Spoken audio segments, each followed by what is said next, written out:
Good evening. Hello, hello. Welcome. Servus. Let's see who's here. We have Kupinator, Vector, Thomas, hello, Matthias, hello, Enzo, hello, Kimi, hello, and Mr. Bigglesworth. Let me first of all welcome our brave gentleman, Aviomar. Hello, hello. Hello, hello. Hello, hello. So he's going to be flying with me here in Shared Flight again. I am very much looking forward to that. So as promised, we are continuing on the path, trying to get more and more shared flights done. MAN, hello. Constellax, hello. Rafia, hey, Rafia, greetings. Thank you so much. Hope you're doing well. We have Sammy as well. Yeah, so one big change. As you can see, you're probably wondering what the Restream bot message means. It means that I was able, thanks to a community member here, to now kind of join both chats together.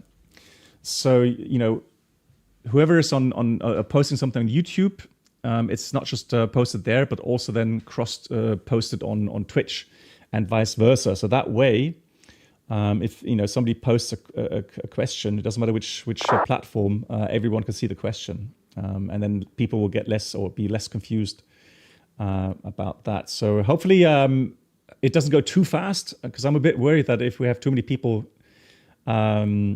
typing too much, then I'm going to be having a hard time trying to follow all those comments and questions. Yeah, but I can see people are already thinking that it's a cool feature. Fantastic, excellent.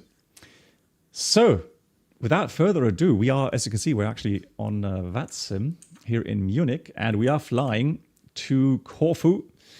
Been there not too long ago.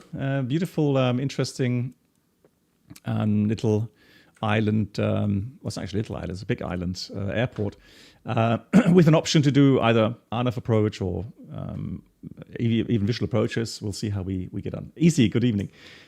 Cool. All right. So let's hop into the flight deck now. Just like last time, I'll be pilot monitoring, which is perfectly fine because I want those people that join me here on Shared Flight to get the most out of it. And so Aviomar is the pilot flying. We did choose a routing today that gives us a little bit more time. The reason is, so we have an hour 43 flight time. The reason for that is that we then have a little bit more time to chat about, specifics regarding the CRM or, multi-crew. Go, Sammy. I'm not aware of that being an issue, to be honest. But then again, who knows? We'll see. We'll see if I get in trouble for that. If I am, then I have to change that again. But we'll see. For now, we'll leave it running. Good. So I already told Aviomar that for the pre-flight, contrary to what we would normally have in multi-crew ops, where the pilot flying does the overhead panel, pretty much the pedestal and the programming of the MCDU and the autopilot, we decided that for the cockpit preparation, we'll mix it up a bit so that I have something to do so as a pilot monitoring. So I'll be doing the overhead panel, my side, and then Aviomar will, of course, do his side, and then he'll program the flight plan into the MCDU, or program the MCDU in general, and then also set up the autopilot and the radios. Cool. And as always, if you have questions, don't hesitate to ask. Happy to ask anything. And Aviomar, are you ready? Yes, I am. Excellent. That's the spirit. So let's start up. I'm going to power up the aircraft. So got the wipers off, gear levers down. We have master switches off, radar is off, and the flap slat levers are in their correct positions. Here comes the ground power.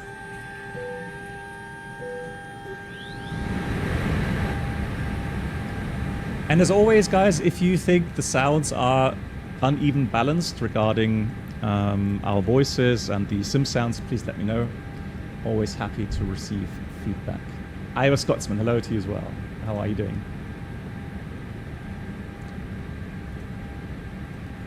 Cool. Right, let's do our sides. First of all, set up EFB, check the oxygen, the panel lights, flight display lights, and then once that is done, and I'm already with the over panel, then you can start programming the MCDU. And then I'll watch you program and make sure that everything's synced up correctly. Okay, that sounds good. All right, here comes the fire tests. Don't get scared. Just me doing the test here. All right, over panel is set. So looking at the database, looking good. And then, oh yeah, one more thing. Shall we just have a look again in the interactive simulation control system? Just make sure that we have the value set, and you set 7 tons of block fuel. Yeah. Okay. So the zero fuel weight is 61.4. That's okay on my side. yeah, and if you look at the ECAM for the fuel on board, does it say 7,000 kilograms? Yeah, 7,000. Okay, perfect. All right, so go ahead with the programming, and I will monitor. And in the meantime, I'll give the viewers a quick briefing overview. Hey Ted, hello, hello. Yeah, so we're called Lufthansa 52 Mike. As I said, today we are on VATSIM. And we do have Munich Tower, South Tower online, which is great. So we do have a little of VATSIM control departing. Do it again, hello to you. Yeah, 61.3, so a fairly full flight, 17 tons of load. Departing 26 left today, though, not 26 right, 26 left. Already briefed 1 hour 43 flight time. Destination, never heard of this airport. I don't know what SimBrief took there, but you said 1 hour. So one thing, Yeah. I don't see the cruising level here. So Yeah, so I can tell you that it's in the center. So the cruising level will be 370. And do we have the temperature maybe? On the ground here, it's 22. Okay. So you mean the cruise level? Oh, sorry, yeah, cruise level. Yeah. Cruise level is minus 49. Yes, so do it again. You are correct. This is not the correct UTC time. The reason is I did set it to a bit more daytime because we want to make sure that we land in daytime. Just have the option to do a visual approach if Aviomar wants to, and if the situation allows for it. Because I'm streaming in the evening, so now that we're going towards autumn time again soon, I'll if I don't change the time, then every landing will be in the dark. So that's what I'm trying to. So careful now. I've got a format error on your MCDU. Can you press the clear key, please? Yeah. I don't see anything, but okay. Yeah. So that's one of the things, unfortunately. So. Do you? Yes. Yeah. Do you want to try the wind uplink on your side, or should we enter it manually? Yeah, I'll do it on my side as well. But the cruise wind will have to enter manually anyways. It doesn't uplink. Okay. So if you could, yeah. So the cruise wind. Let's just enter. I don't know, some average. So we have the first wind I'm seeing here is like a 320 at 10.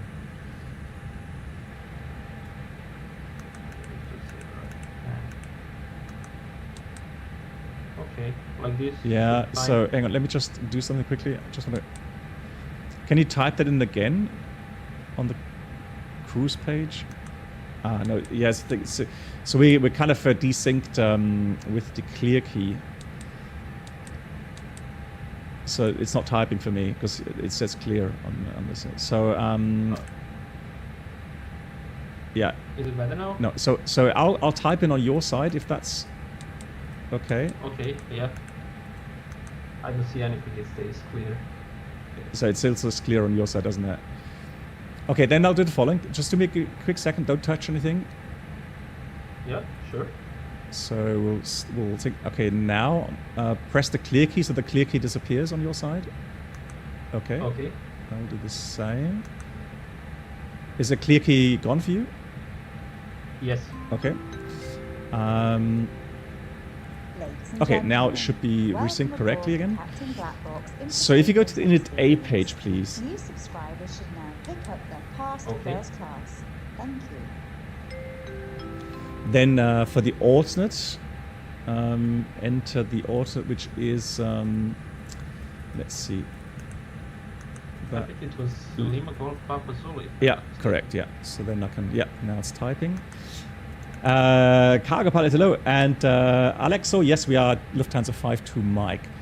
Now let me just have a look here. I need to do something with my Streamlabs. So should we try the means again?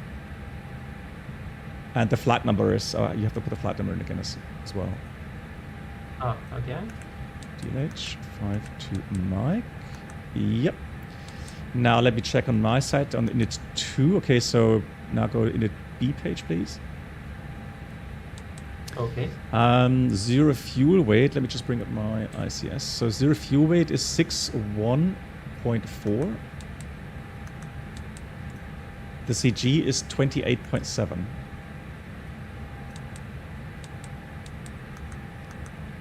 And cargo pilot, you were at the Echo Delta Whiskey Papa Airport. Nice. Yeah, weather is good today, isn't it? Yep, 7.0 block fuel, exactly. Okay, that should be fine. We can start with the flight plan. Yes, please. Okay, so we are expecting 26 right, if I'm not mistaken. 26 left, I think. Sorry. Oh, 26 Yeah, left. yeah. Because we're departing to the south, it should normally be 26 left. I've not changed anything with the textures, no. So if anything, it's actually, you know what? Shall I go and get the clearance first of all? Because that way, oh yeah, sounds good. That way we can see what departure route we get. So let me get 2120-525. Let me see if that works on my side as it should do. And then let me know if you hear my message on VATSIM or not.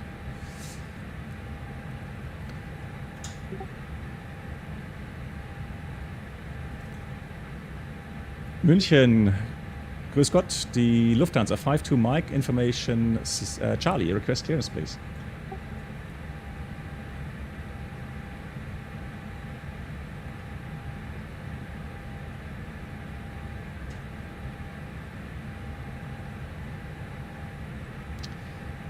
Not hearing anything. Neither me, I did per you, but... Okay, yeah. Let me just dial in the ATIS. Yeah, do you hear that? Charlie. Out. Yes. Yeah, Charlie. Oh, that's why, because I've... Yeah.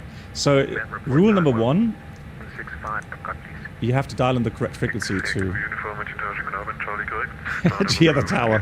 Now we hear him. 6 Sierra departure, flight plan the route, climb by exit, flight level 70, score 1000.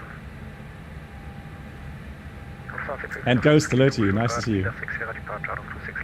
It has, so it's a lot cooler today. Yeah, only 22 degrees outside.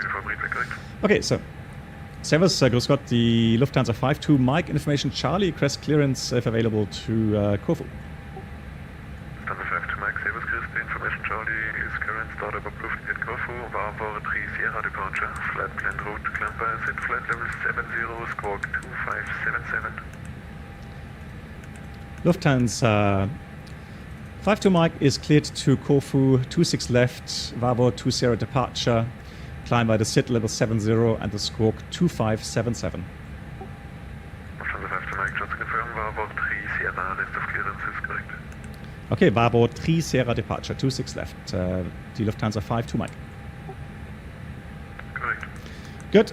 So now we have the correct departure route. I will check your inputs as well. Identified, monitor advisory, want to do this, simulator, good evening, The squawk is set. 128, schönen Tag, bye. Okay, I am entering the Briefing Tower, flight Servus, line. the Ocean 1282, A320. Hey, there's MAN, nice. Position 514 information, Charlie, requesting IFR clearance to Corfu. Hang on. One second. EC323. Which page are you on? Left, clear for takeoff. Wrong page. Okay, because I was wondering if it's... Yeah, there we go. Okay, now it's syncing up. Okay, cool. Charlie current, start of approved, clear Corfu, Bravo 3 Sierra departure. Flight plan route, climb by exit, flight level 70, squawk 3551.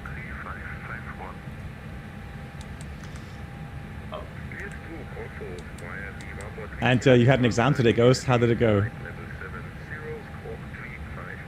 Yeah. Hang on, it says... Hold on. Can you clear that again, please? Because it says airway mismatch. Oh, okay. I don't see anything on my side. Yes, so let me have a look quickly. So Yankee 106 Modza. There's an O missing on my side, so clear back again. Oh, yeah. No, hang on. No, it's desynced. Let me just go. Can you press flight plan, please? Yeah, then scroll to the Vavor point again. Yeah. Okay. And now, yeah, just as you would enter the airway again, go to Vavor and then the airway section. Yeah, airways. Oh, wait. I need to do this. Is it okay on your side now? Yeah, so I see Vavor, yeah, so airways, go ahead. There we go. So it's Yankee 106. Yeah. Yeah, it's in. Okay, let me see what we have. Mods, And Ghost says physics test went good though. Okay, that's good. GG's. Is it okay now? Yep. There you go. Do we want to, because next is this, do we want to insert this and go from this waypoint, or we can continue from here? I mean, you can try. I mean, it's, I think it's best to insert. Yeah, and then go directly to the flight plan there and just type in the next waypoint there. So it's Detza Delta Echo Tango. Yeah, next waypoint. Yeah, and then it's going to be Babak Bravo Alpha Bravo Alpha Bravo Alpha Golf. Okay. Yeah. Checked. Good. Okay. Insert, and it's direct PEVAL. Papa Echo Victor Alpha Lima.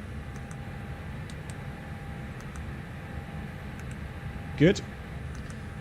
Then IPKIS, India Papa Kilo India Sir. IPKIS, India Papa Kilo India Sir. Okay. Yeah. And then direct AIOSA, Alpha India Oscar, Sierra Alpha. Perfect. Okay, everything good on your side? Yeah, all good. And then direct Capo, Kilo Alpha Papa Papa Oscar.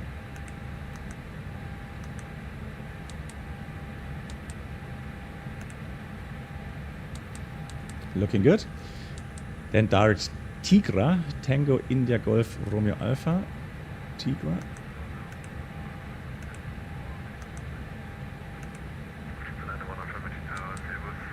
Should be the No, I don't think the first one. yeah. The other one is pretty far away. Okay, excellent. Yeah. And then it's a Tango 75 Airway. Tango 75. Yeah. And the endpoint is BEDEX Bravo Echo Delta Echo X-ray. BEDEX.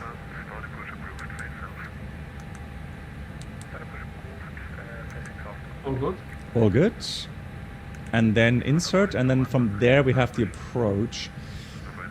Now I have to check the approach charts, however, to see what we can... So this looks like to be for 3-4. Maybe we can plan for that. Let's have a look. So which approach do you plan to fly? RNP or...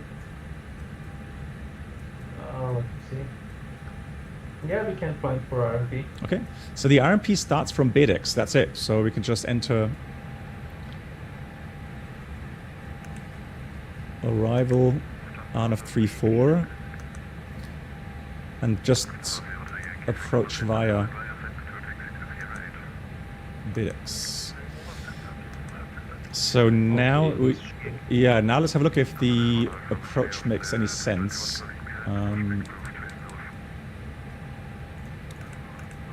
Or if there's any dual airways and waypoints there. No, it looks good. So it's synced up for me.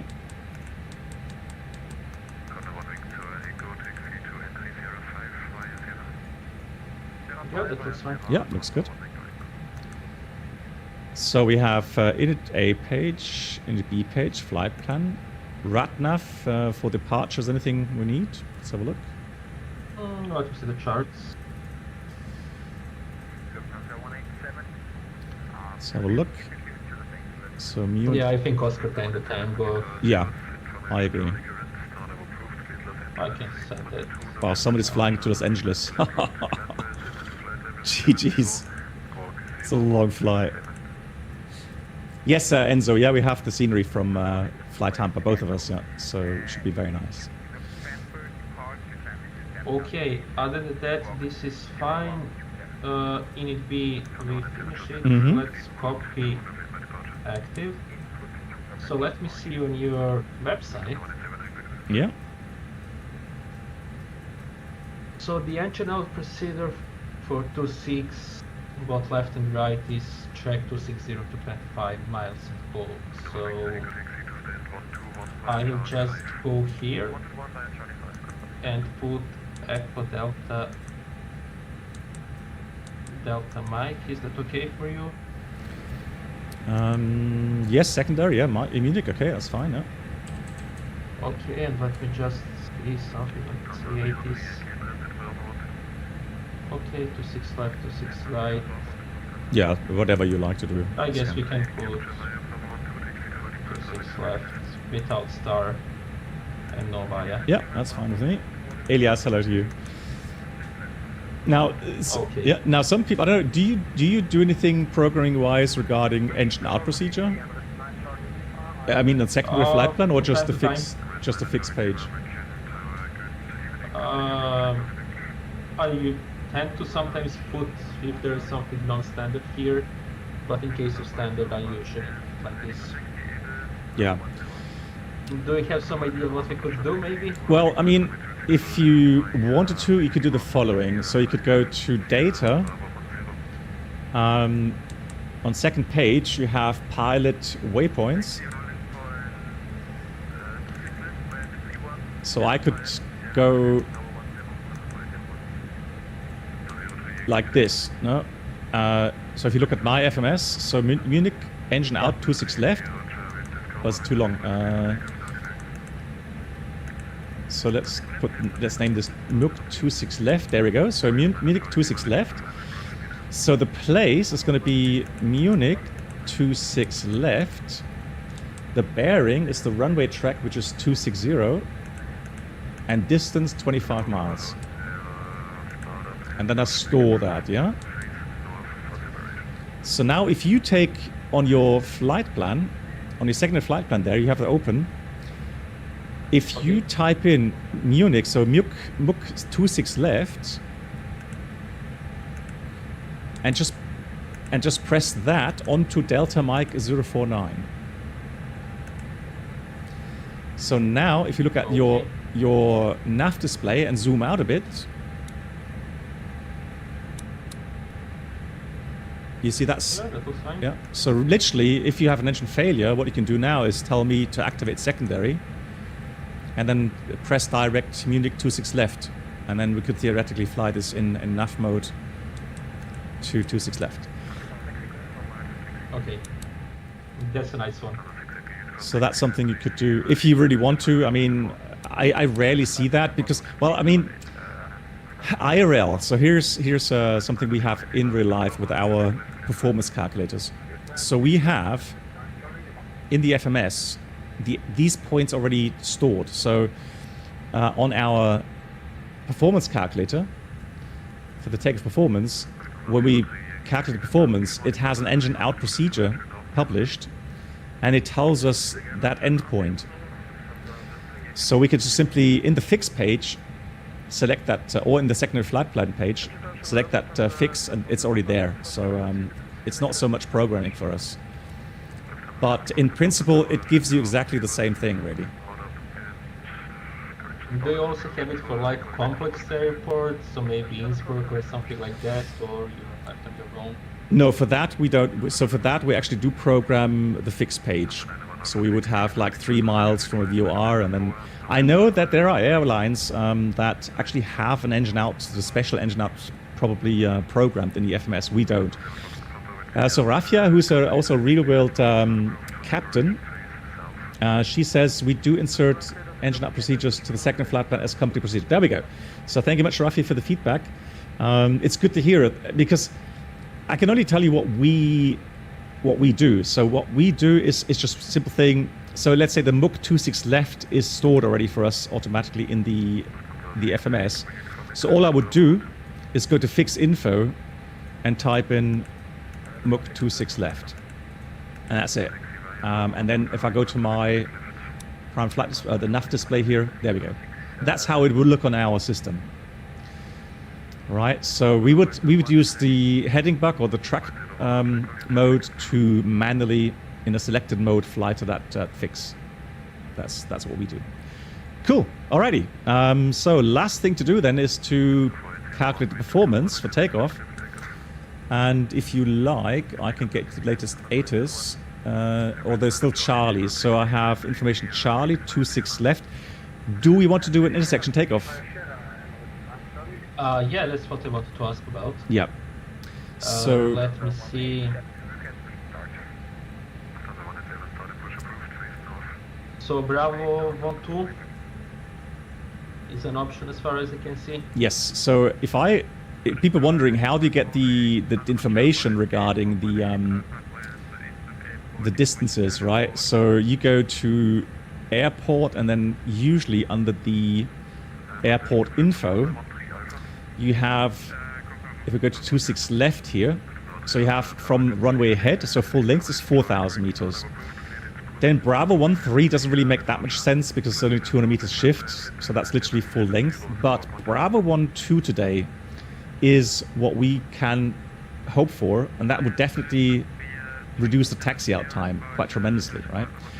So from Bravo 12, we have a remaining runway of 2,820 meters, which means the shift is 1,180, if I correctly mention that. So we're going to take, on the takeoff performance, so I think here we would put in 1,880, yeah, right? So that way we shift the threshold, and it's depicted on display quite nicely. Let's see, we got Rafia.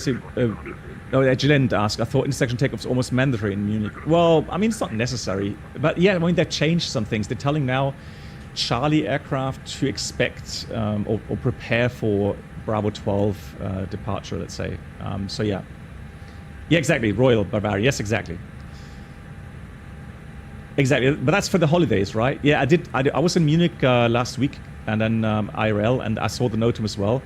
But I mean, since we are, heavy aircraft, we don't. Okay, so do you agree, Aviamar? 1,180 meters? Yeah, let me see. Okay, just a moment. Give me just a moment to do calculations on my side. Sure. Bravo 12 sounds good.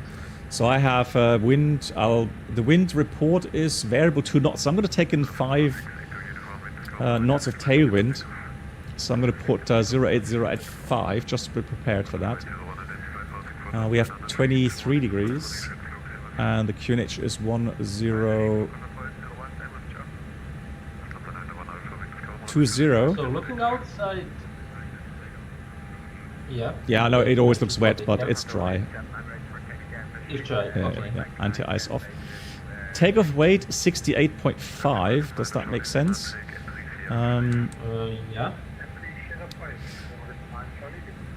Well, in the FMS it's 68.2. 2. So I think, yeah, we'll go with 68.2. I think that's better. 68.2, okay. Yeah. And CG is 29.0. Yeah, that sounds yeah, sounds good. With flex Yeah. and auto, and do we want to flex on? I think we have enough runway. Yeah. So aircon on. And then compute. Hey, Okay. hey Do you Lilo. want me to read? Yes, so go ahead with your results. I got conf 1 plus F, flex 72, V1 141, VR 148, and V2 150. The trim is up 0.5 and green dot is 219. I have exactly the same. So we have a stop margin of 167 meters. Yeah, with the tailwind inserted. Sounds good. Hey I Dexter. got 166. But Oh yeah, I mean that's what we have in real life as well sometimes. You know, a couple of meters difference. Lee, hello, wie geht's dir? Ali asks in the Toliss, how do you add passengers and fuel? Well, for me, I do it here through the so-called ISCSS, so the Interactive Simulation Control System, and there I can move the slider for passengers, for the cargo holds, and the fuel. Yeah, Lee, doing very well. Thanks for asking.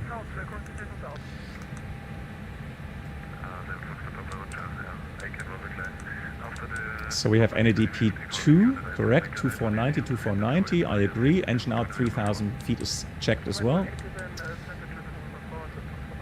Yeah, flex 72. and collapse 1 and up 0.5. Yes, Avimar is pallet flying, yes, correct. Okay, and one. Okay, do you want to check on your side? Yeah, I've checked everything, and there's one thing missing though. Shift, Oh yeah, you're right. shift please, and then 1180 we said, yeah. Perfect, Okay. perfect, synced up, all right, and There's one thing left. yeah. We didn't finish fins on the unit A page. What's missing in it, A? I think the winds. So I have, you mean the climb, the cruise wind, etc., or? Yeah, the cruise wind and the descent wind. Okay. I would say that if you want, I mean, we can enter it now. I mean, for the cruise, I would put in like 32010. So I'll put that on my side, 320 at 10. For the cruise. You can have a look on your side if that synced up with your cruise wind. Yep, Okay. that looks fine. So then for the descent, I have descent winds actually. Oh, sorry, no, disregard. Hang on, disregard. No, I don't. So if you like, I can put those in. Oh, actually, I'll dictate them to you. How about that? So Okay. yeah. Sounds good. So the first wind that makes sense is 310, flight level 310. I have 037 at 5 and level 310.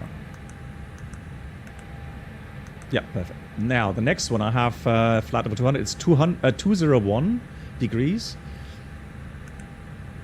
201. Yeah, at 3 knots, and that's in level 200. Yeah, it's not much wind. It will not have much effect, but it's a good idea to program it. Then we have 111 degrees at 7 knots, and that's a level 150. And the last wind is 070 degrees at 13 knots and level 100. Excellent. It appears that Perfect. winds are not too bad today. Yeah, but it's synced up. Two more things I would insert on the init A page. We normally enter the ground temperature 22 degrees right now. or 23 even. Do you want me to enter? Yeah, you enter it. 23. And then in the B page. Trouble. Yeah, tropopause. Now, if I'm not mistaken, oh yeah, we didn't uplink. So the tropopause is level, well, it climbs to level 400. So if you want, you could put 40,000 to that. And then on the, yeah, 40,000. And then on the init B page, it says the alternate and time 0.5 tons with 13 minutes. It should be. It's 0.9. Yeah, it's 0.9. Yeah. Yeah, and so we have an extra time of about 1.4 tons. Cool. Okay. So let me just, before we brief, let me go through the questions in chat. Alexo is joining our flight behind. Fantastic. And then there was a question for Royal Bavarian ATC. Okay, that's fine. Is the cost index a fixed value or variable? It's variable. It depends on the routing. So dispatch will give the cost index to us. However, all we do in flight is we may change the cost index depending on if we're early, if we're late, if we have connecting passengers, and so on. So there's lots of variables. But we have a calculator in the EFB where we will recalculate the optimum cost index depending on all those variables I've just mentioned. Okay, the autopilot is still missing something. Oh yeah. So flight level 70. Excellent. Yeah. So I did put in the squawk already. 2577. 26 left. Do you have our checklist? Why is that checklist by any chance? So the Airbus checklist. I do. Okay. So on the page number 2, you have the briefing package, right? So the briefing, departure briefing, arrival briefing. Oh, let me see. Just a moment. Okay. I know, it's like I said it. If you don't have it, I can send it to you. Okay, that would be great. Yeah, because it's on our website. I'll send it to you quickly. So let me just download that real quickly.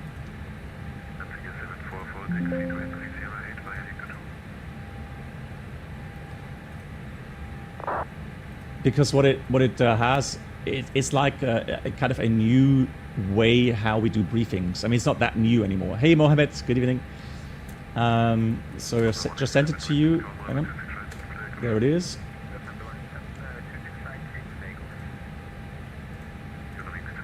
So what do I mean? I mean this here. So we have a kind of a flow chart for departure and arrival briefings, right? So it's more an interactive briefing that we do these days, where both are involved. So not just the pilot flying or the captain briefing something, it's actually interactive briefing where usually, I mean, I've done a little bit of an abbreviation here, but normally the captain starts with the taxi out procedure, because at our airline only the captain taxis. So the captain would brief the taxi routing to the runway and name any hotspots that he sees.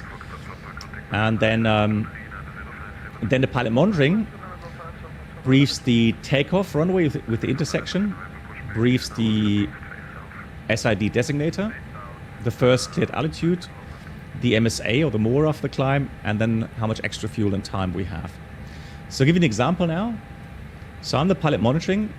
So I will tell you that we've planned to depart from runway 26 left, intersection Bravo 12.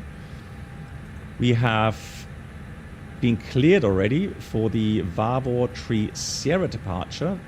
First cleared altitude is level 70. The MSA all around is 3,700 feet. And the extra fuel according to the FMS is 1.4 tons, which equates to 44 minutes. Okay, that all sounds good. So let's see the taxi part. So we are at stand 210 Alpha. We will be taxiing to runway 26 left, so I expect pushback facing south on Whiskey 2. We will be probably going straight ahead, Sierra 7, and then we will ask if we can get Bravo 1-2. If not, we will probably get Sierra and then one of Bravo 1-3 or 1-4, we will see. Yes. Yeah, go ahead. Yes, no, agree. Perfect. We have one hotspot on the way, and this is hotspot 2. Let me quickly see what does it say. So it says caution, do not confuse taxiway Bravo 1-2 with Bravo 1-2 West. Yeah.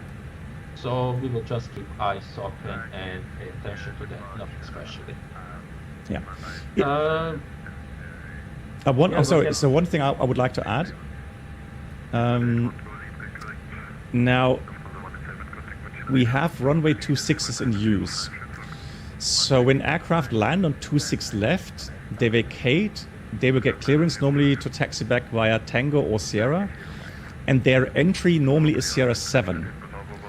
So to avoid conflict there, we will very likely get Whiskey 2, Delta 4, and then Sierra 8 as the exit. Okay. That's fine as well. Yeah, so just don't be confused if you get that clearance. So Sierra 8 for deconfliction, and then just straight ahead Bravo 1-2.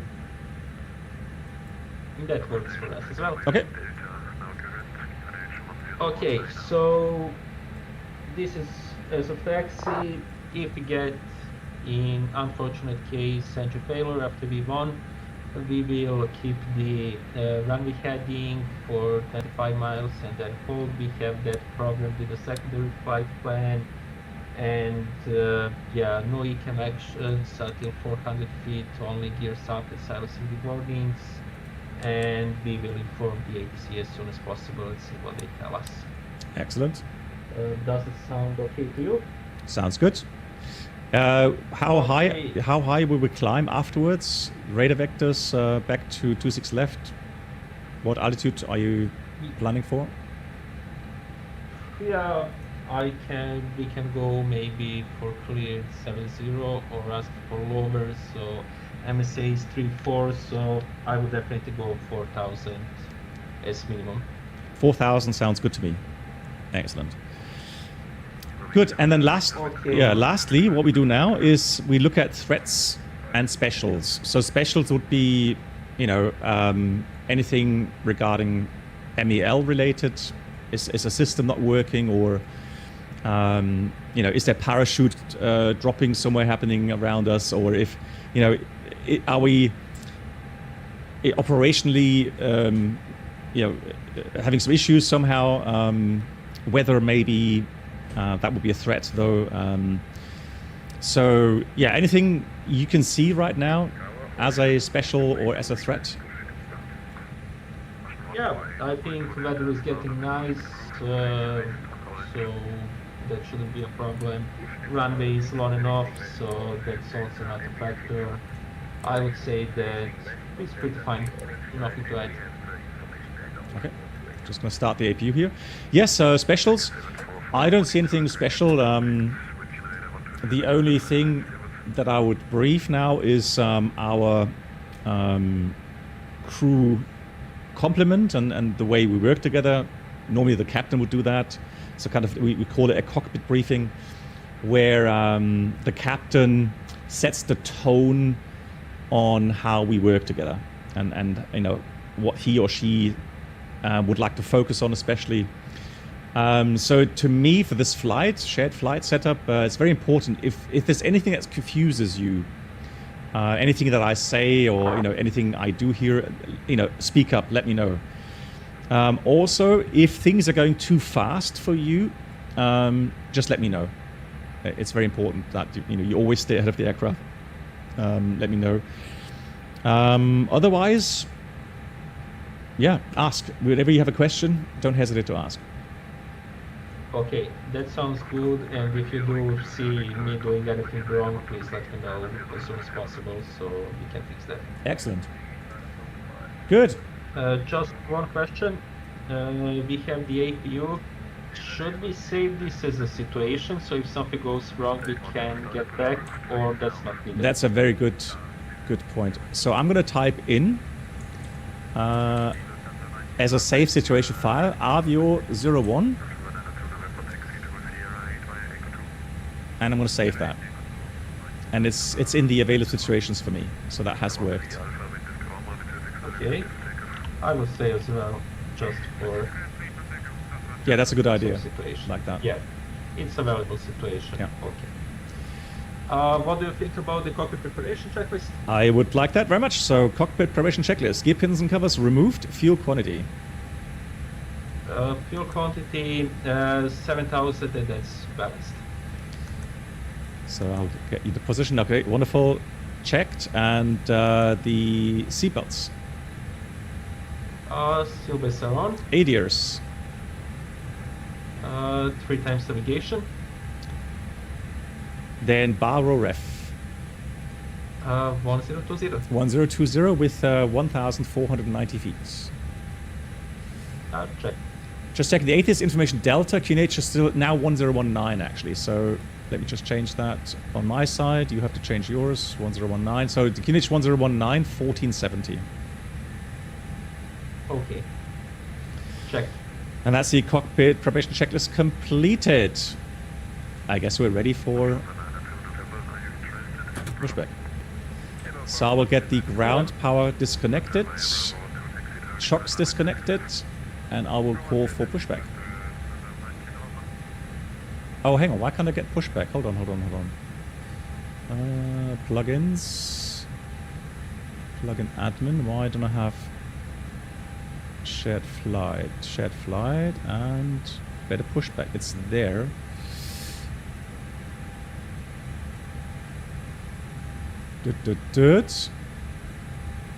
Do you have better pushback working on your side? Oh, yes, it's asking me to choose. Yes, I know why. Hang on. Let me just try that. I'm going to just take control from you. Okay, I think that's why, because... Oh, explain crash for me. What? Explain crash. No. Okay, so I will just stay here. And, okay, and I will connect again. Yeah, with the saved state. So it's a good thing we saved the state. And that happened, that crash up because I took over the controls. Which is a bit weird. It shouldn't happen really, but okay. Should I go with the resume last flight in explain? Yeah. Yeah, don't worry guys, it's going to be very quickly. Toliss has the nice feature with the save state, so 2 or 3 minutes, then we're good to go.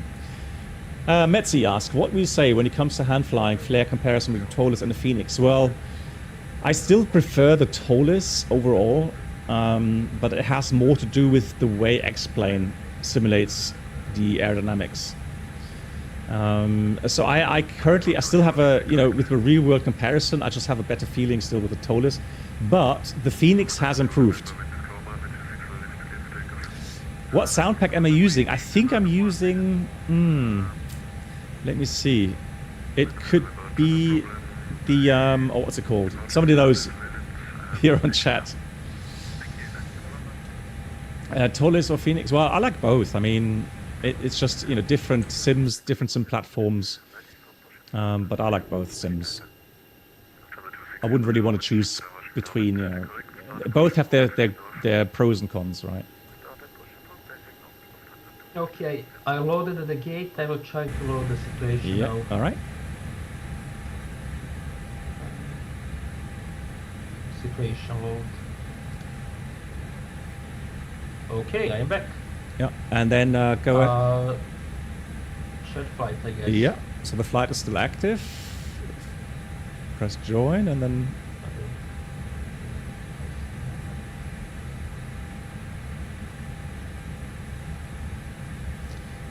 There we go. So let's have a look. Everything's still there for you? Yes. Okay. So I will... Wait a moment. Yeah, so I will do the plan to pushback. Close. Oops. Okay. And then I'll ask for pushback if you like. Okay, sounds good. Land acknowledged. Call me through the menu when you're ready. Code driving Oh out. no, it goes again. Huh? Sorry? It froze again. Oh wait, it's okay now. It's back. Okay, but you're fine. Okay, it's working. 812 Alright. taxi to entry point Sierra 6 via Echo 1 in Charlie 5. Taxi to Sierra 6 via Echo 1 Charlie 5 to relay 1 Yeah, I think it was BSS. Yeah. I'm just check if we have ground. No, we don't. And Mission Tower, the Lufthansa 52 Mike stand 210 requesting push. Oh yeah, I have to connect as Good well. after Mike, start push approved, face south. Start push approved, face south, 52 Mike. Oh yeah, you have to just connect again, yeah. And the same call sign with observer, yeah. Okay, all doors and hatches are closed, ready Yeah, to it's connect. still on tower. Huh? What's up?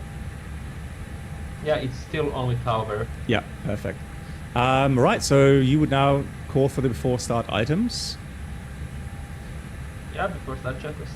Yeah, your items are on the overhead panel, so you would put on the beacon, you would switch on the fuel pumps. I will get the transponder on. And then before start checklist, parking brake. Parking brake set. Takeoff speed thrust. 141, 148, 150, flag 72. 141, 148, 150, flex 72. Windows, doors, Closed. closed. And the beacon. On. And that's the before start checklist complete. Right, let's check my pushback truck. Alpha request push start. The 1 for Tango Tower, good evening. Start up and push Now back the approved, cockpit, face south. please show me where you want to go. South, number 1 for Tango. Lufthansa 92 November identified. Contact Munich radar on 127 decimal Now the 955. cockpit, please show me where you want to go. Flight has been inserted, release parking Alright, brake. release parking brake. I froze again. There's something strange going to the weather. Or time of the day. What do you mean you closed again? Wait. Yep. Okay, let's try. Starting pushback, and you may start the engines. Okay. Yeah. Parking brake release. Yep. Brace release, pushing back. So the pushback is one of the weak points here in shared flight at the moment. But right, for engine start, what happens is that you call engine start. And, Engine start. Yeah, and you put the start switch to start, and then whatever engine you want to start first. Engine number 1. Yep. Ocean 1282, request taxi. Ocean 1282, taxi to entry Sierra 8 via Orange and Echo 2. Via Orange and Echo 2, Sierra 8, Ocean 1282. Ocean. That's MAN. Wichita, Toliss, Lufthansa 9 Tango X-ray, establish less on Wichita right. Lufthansa 9 Tango X-ray, Servus, wind is calm on 26 right, clear to land. So now the engines are cool anyways, so there's no cooling required. Lufthansa 2600. You like the delivery, Ghost? Sorry, yeah? Yeah, we can do the overlapping engine start. Swing over to Center 2 via Center 2 taxi to November 4. So engine 1 still starting up, stand by. Center 2, November 4, Lufthansa 2600. Yeah, it's available. Okay, it's available. Good evening, Engine number 2. Roger. Lufthansa 1925, Munich Tower, good evening. Wind is calm, runway 26 left, clear to land. Yeah, there's I have to check the latest version with the better pushback, yeah. No, I'm not using any shaders, no. CTR 1704, München Tower, Servus, Delta current, start and push approved, face south. Start and push approved. No shaders whatsoever. This is pure, if anything, it has to do with the stream.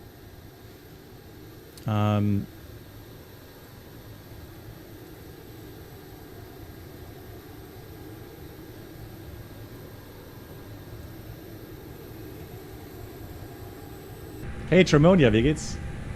Schön dich zu sehen. And there we go, good engine start. Available. Yeah, so the after start flows is that you put the ignition switch back to normal, and you The overhead. and you did overhead. I do the spoilers, the flaps, the trim. Now I'm not going to use the mouse wheel. I'm just going to trim with the button that I've set. and then we wait until the pushback is finished and... Operation complete. Please set parking brake. Yeah, please set parking brake. Parking brake set. Yep. Disconnecting tow. Right, Stand by. disconnecting the tow. Yeah, so what we do is we wait with any flight control checks until the tow bar or the truck is disconnected, and we get the clearance, right, from the pushback driver saying have disconnected, and we can also see that the nose wheel steering disconnect message disappears. Number 2 Charlie, Wichita, good evening. Information Delta current, startup approved, gate Chicago. Give me 1 November departure, runway 26 right. Flight plan route, climb by sit to flight level 70, squawk 6603.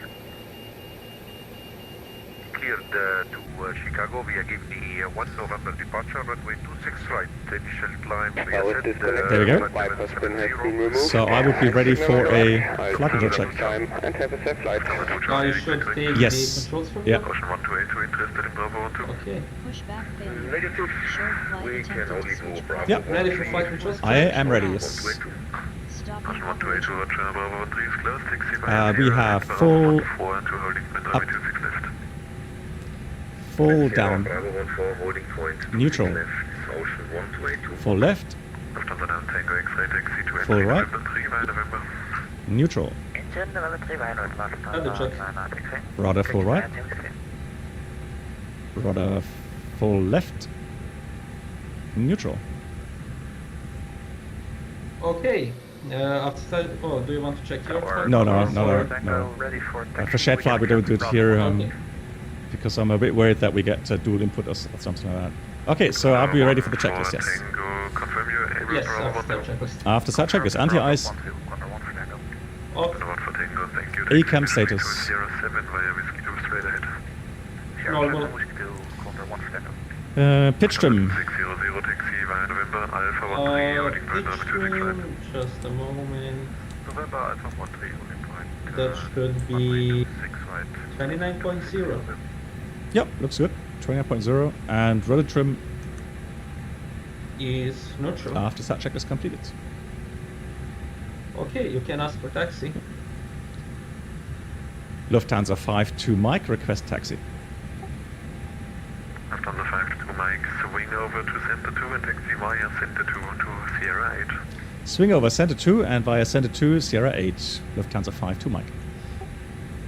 Okay, as expected, Sierra 8. I am clear on the right-hand side.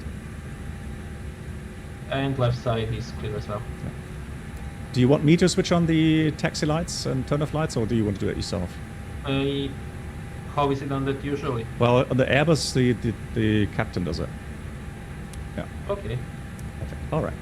And do we want to leave strobe off? No, yeah, strobe's off, yeah, for sure. Left is takeoff. Okay.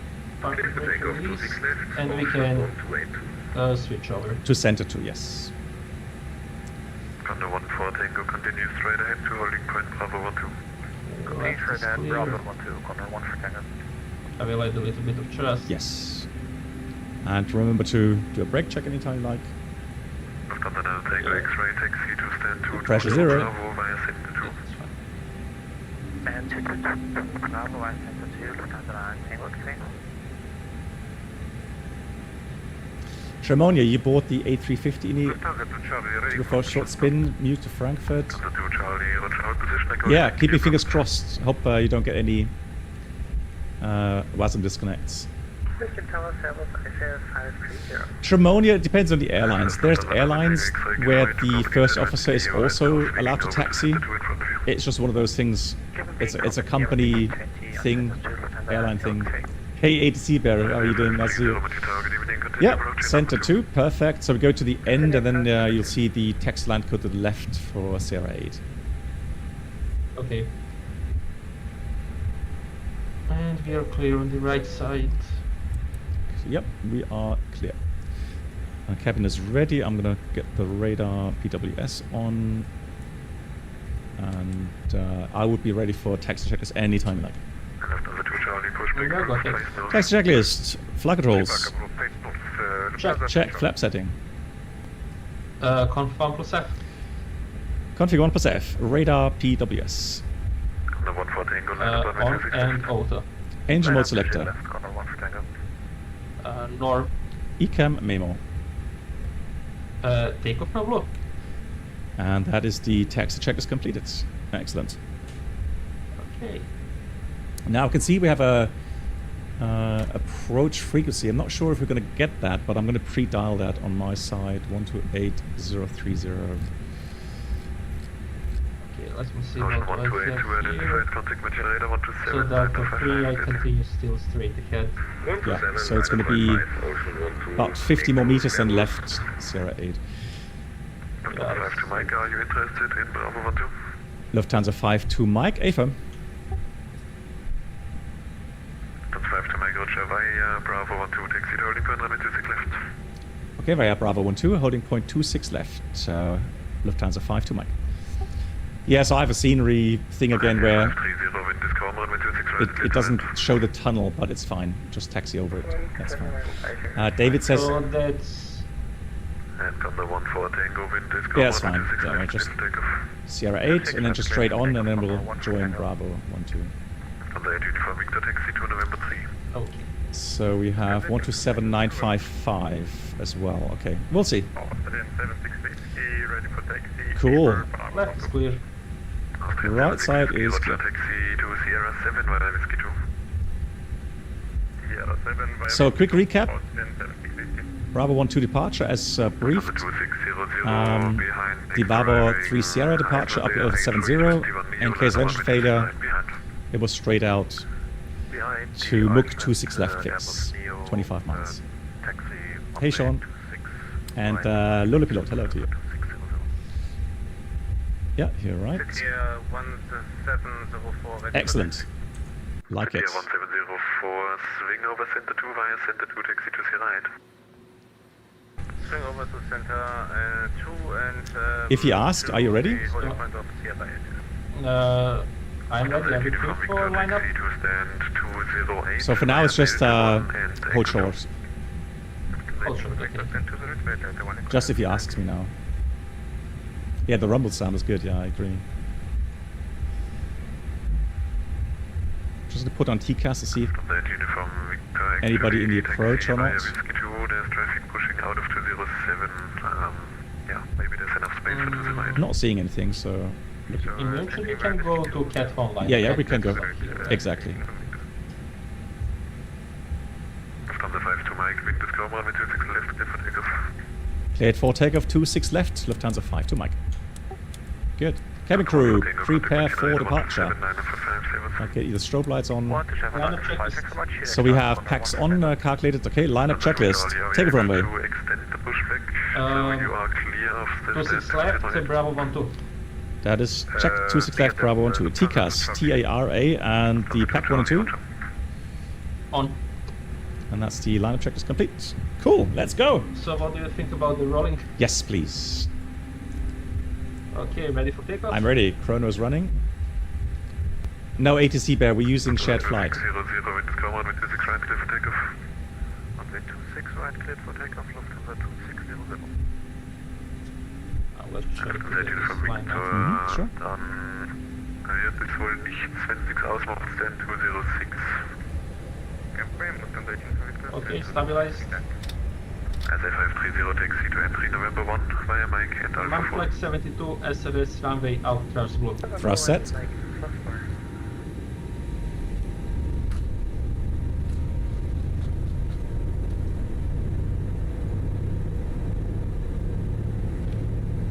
$100 knots. Check.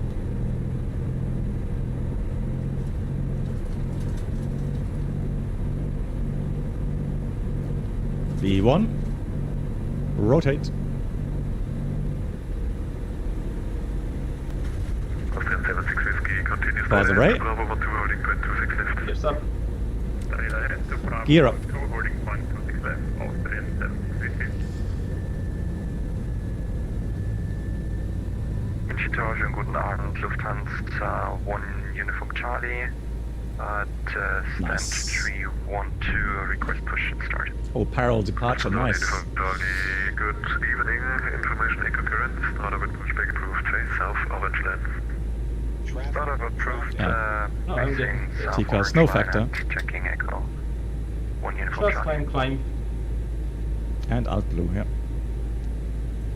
Lufthansa 5 to Mike, contact München radar 127-955 service. 27-955, just the 5 to Mike. Lufthansa 2600, contact München radar. Yeah, sorry. Yeah, it says dual input, but I didn't touch the... Let's hope it... Yeah, there we go. It's gone. Okay, cool. Let's keep flaps 1 as of now. Yeah, that's fine. München departure, Grüß Gott, the Lufthansa 5 to Mike, passing 3,800, climbing 70. 5 to Mike, München service identified, climb via SID level 100. Via SID, climb level 100, Lufthansa 5 to Mike. So I've changed the altitude on the autopilot, and you check it on your FMA, and then call out 10,000 blue. Yeah, 10,000 blue. Yep. Flaps 0. Speed checked. After passing flight level 65, proceed direct Monza, climb to flight level 270. And climbing flight level 170 and out of 5-5 to Mozza. Thank you, 5 to Mike. 5 to Mike to confirm, out of 6-5 to Oh. Mozza, climb level 270. Oh, almost. Climb level 270 and out of 6-5 to Mozza. Lufthansa 5 to Mike. Good, next. Lufthansa 55 Yankee to left. Okay, so 270 is set on the autopilot. Okay, and then switch to standard. Standard blue. Yeah. Altimeters. Corner 1 for Tango, contact München radar 132, decimal 455. Bye-bye. Standard set. Mission 132, decimal 455. standard. Negotiation, that's corner So out of 1. 6-5 to Mozza. Shall I pre-select that for you? Yeah, sounds good. So pre-selected. Lufthansa 55 Yankee, speed 220 knots or I'll select the beam points as well. greater. Execute or insert. Sure. Insert. So as you can see, Aviomar is pilot flying and he's flying manually right now. So autopilot is off. That means me as the pilot monitoring, I am setting everything on the autopilot panel. So if we get a new clearance, I will set the new altitude or flight level. And we got a new flight plan, direct 2. And again, since Aviomar is still hand flying, I'm the one inserting the things into the MCDU. It would be different if Aviomar was flying with autopilot on. 55 Yankee, left heading 32. Then he would set the autopilot himself and also any direct on the Whiskey Mike, turn right heading MCDU. 110. Right heading 110, to Mike. Lufthansa 55 Okay, I will turn on the autopilot. Yes. Approach runway 26 right. Autopilot 1. Yep. Oh, thank you much, Enzo, for the better pushback. I will check that. Thank you much for that. Much appreciated. Lufthansa 2600, München, hello, identified, climb via SID level 19. Good. Okay, I will turn off the lights. Lufthansa 55 Yankee, speed 170. Yeah, then I will. And Yeah. what do you think about seatbelts? Yeah, I think we can put them to auto. Oh, off actually. Yeah, perfect. Okay, seatbelts off. I will have a look at the fix page, clear out the fix info. Lufthansa 5 to Mike, contact München radar 132, decimal 455. Bye-bye. 32455. Dankeschön, tschüss, die Lufthansa 5 to Mike. Tschüss. 13216. I have to set a different push to talk button because whenever I touch the flight stick, it's very sensitive, meaning that's why sometimes we get the dual input message. München, Grüß Gott, Lufthansa 5 to Mike out of 120, climbing level 270. Lufthansa 5 to Mike, München radar, hello, identified. Shall I copy the active flight plan? Yeah, sure. It's copied, fix page is clear, RATNAV is clear, 784, München radar, hello, and identified. estimate at the moment is 1846. Squawk 7540. Okay, that sounds fine to me. Yeah. So about an hour 35. Look at the, I don't know, for me, I have map enhancement running. I can see the Alps looking absolutely spectacular. Wow.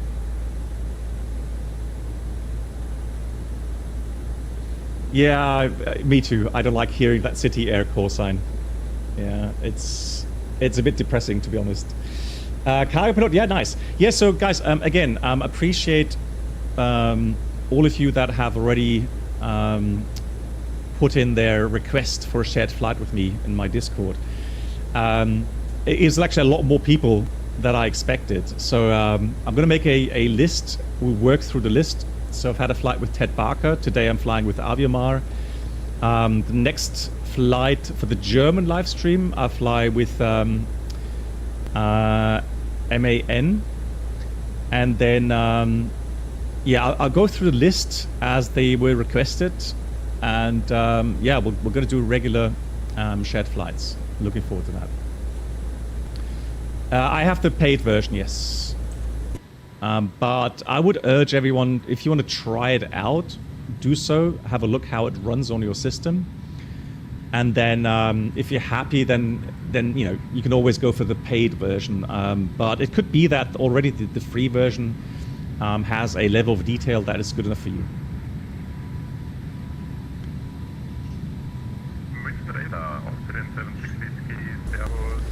So we got Salzburg to the left. Oh, that looks spectacular. Right, Aviomar. Well done. I mean, perfect. 132-160, cheers, die Lufthansa 5 to Mike.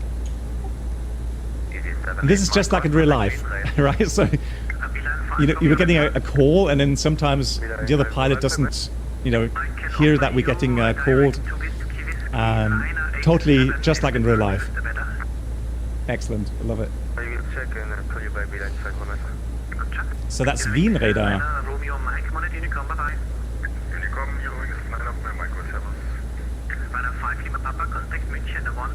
For the people in chat, viewers, is ATC loud enough for you guys?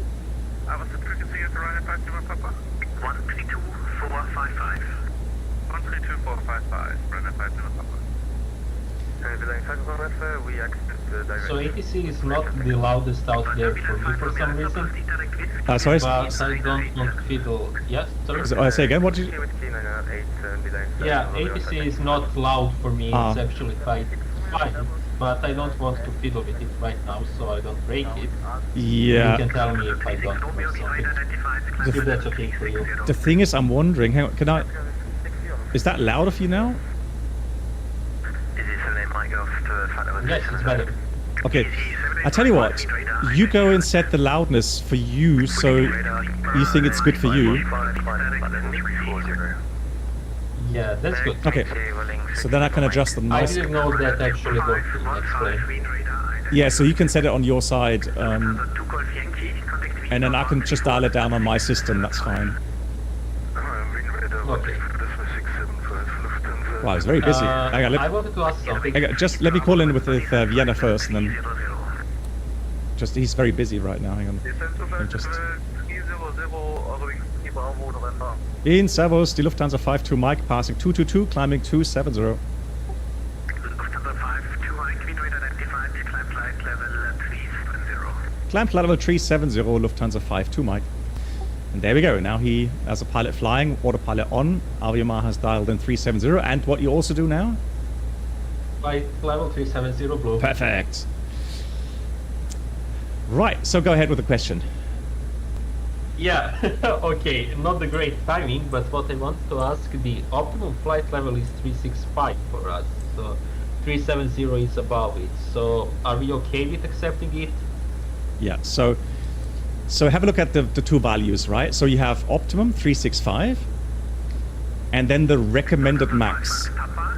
So there's a rule of thumb where if the flight level you want to fly to is within 500 feet of the optimum, then it's fine.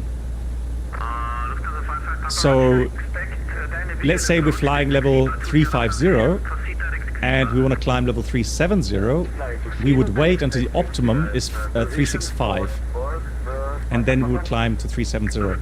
It's kind of a rule of thumb that we have in the Airbus.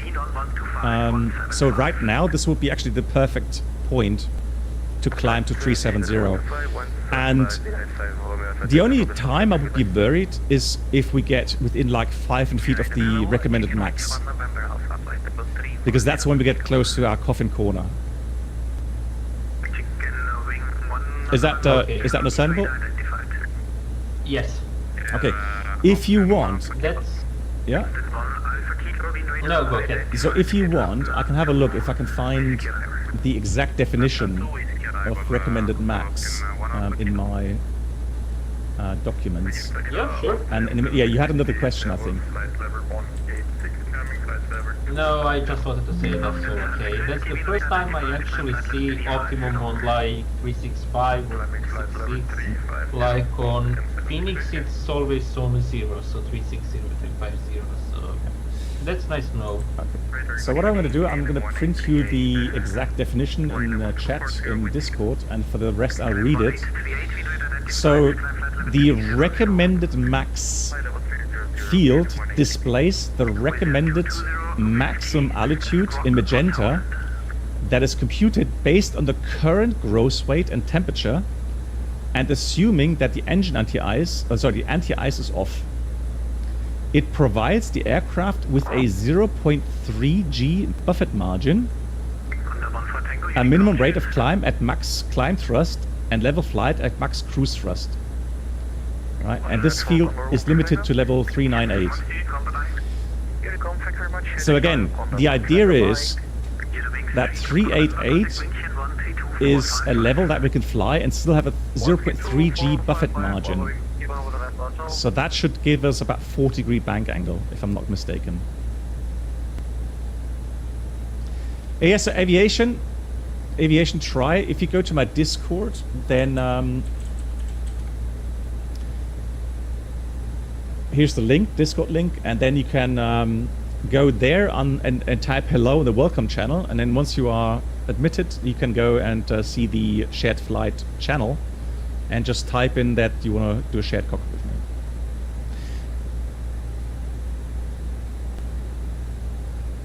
ATC is good, okay, fantastic. Yeah. Okay, can I give you controls for a minute? I just want to turn on the lights in my room. Yeah, what we'll do though, don't press anything with the controls. I don't want to go crash the desktop again. Yeah, I would just Unicom, use just the myself on Lufthansa 5 to Discord mic. for a minute. Yeah, so I'll use the autopilot, that's fine. So I have control.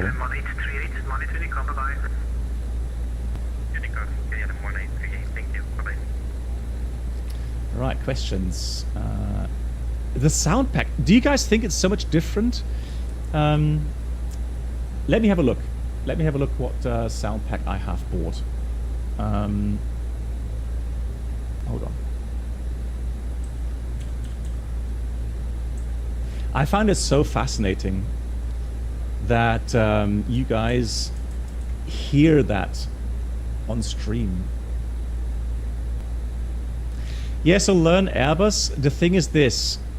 For some reason, the latest Toliss version or the latest shared flight app version, I'm not sure who's at fault here, has broken the implementation of those failures. So the thing is this. So when I choose a fault and I want to trigger it, so there's a keybind in shared flight where if I press, so if I select the fault here, right? So let's say I do ADR1 fault, let's say, right? And then I would press that dedicated button, for me it's the Z key. It would then activate the failure, but also synchronize the failure over to all the parties. The problem is it's broken at the moment.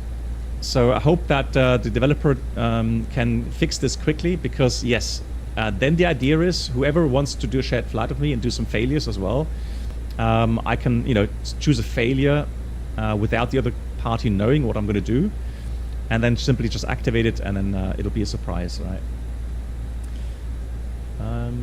Okay, I'm back. Yeah, no changes. We're on Unicom now, but apart from that, no changes to the clearances.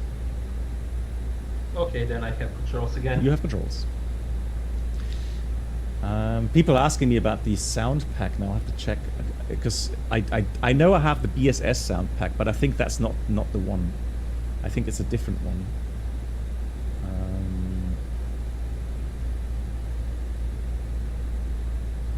It's a KOSP, I think. The KOSP project. Correct me if I'm wrong, but I think that's the one. KOSP. I have it. I bought it not too long ago. Yeah, it's for the Toliss as well. The banner doesn't work? Oh, hang on. You're right. Let me try to fix that. Thank you for the feedback. Appreciate that.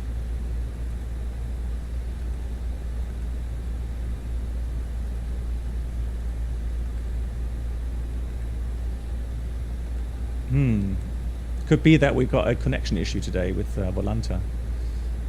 Let me restart Volanta again.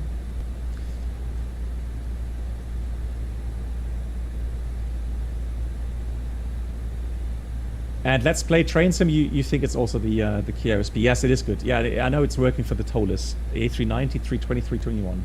And it's got a dedicated mixed between the CFM, the LEAP, IAE, or the Pratt & Whitney. So they do have all these different sound packs in there. Yeah, and they are nice, I agree. Right, let's restart Volanta. Good. One thing we do while flying over the Alps, IRL, we would brief the minimum safe altitudes. Yes.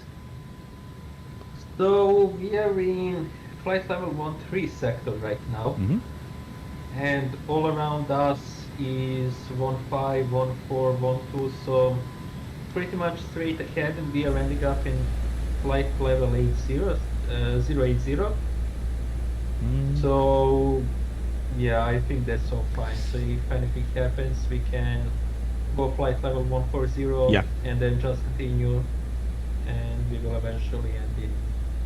I fully agree. So it goes 80. Yeah, I agree. Straight ahead towards Barbak, and then, as you say, initially 140, but once we're past, let's say, Lima, India, Papa, Quebec, then we can go down to much lower, below 100 even.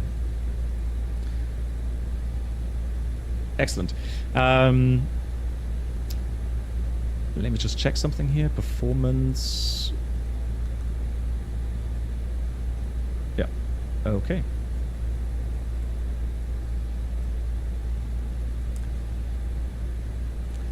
Right. Let's see. Chat. Any questions regarding?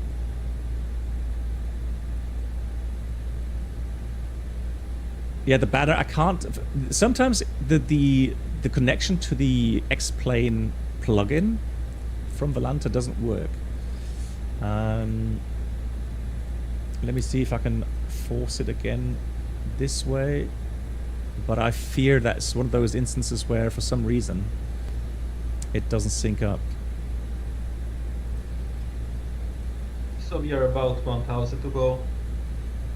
That is checked. Yeah, unfortunately the overlay doesn't work. But if you want to know the remaining flight time, currently we're planned to land in about 1 hour and 20 minutes. So which is good, because that way, you know, we have a bit of time now to talk about some stuff regarding CRM or multi-crew concept. Matthias asks, so why is it necessary to press the flap 3 button on the GP dibbers over the panel? Yes, because the software standards that we have in these aircraft doesn't understand when you're doing a flap 3 landing here.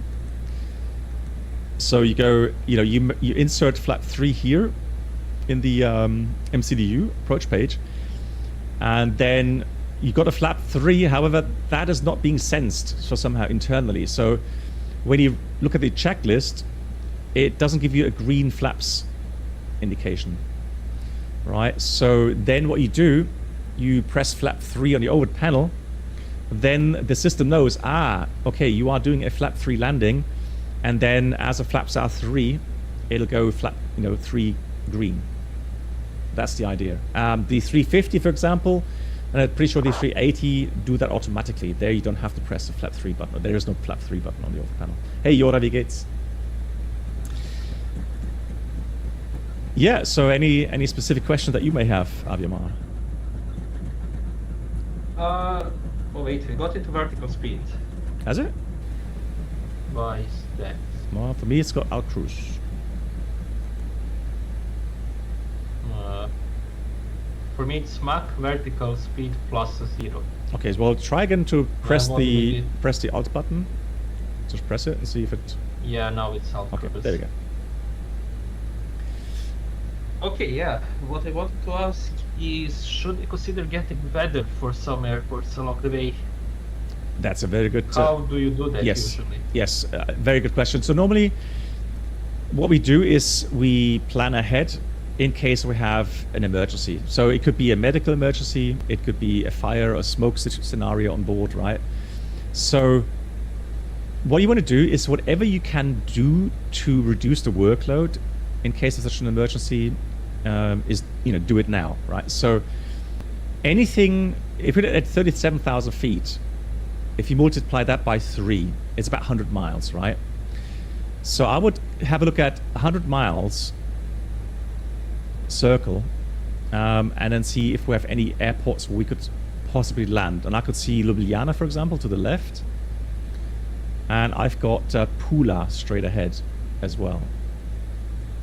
Behind us, 80 miles, 160 to 80 miles. Innsbruck, I don't really go to Innsbruck because of the, and even Klagenfurt has a very complicated approach procedure. So I think operationally, I'd rather prefer to go to Ljubljana or Pula. So that way I can have a look here. I'll go get you the weather. I know it doesn't synchronize for you, but I can read the weather for you.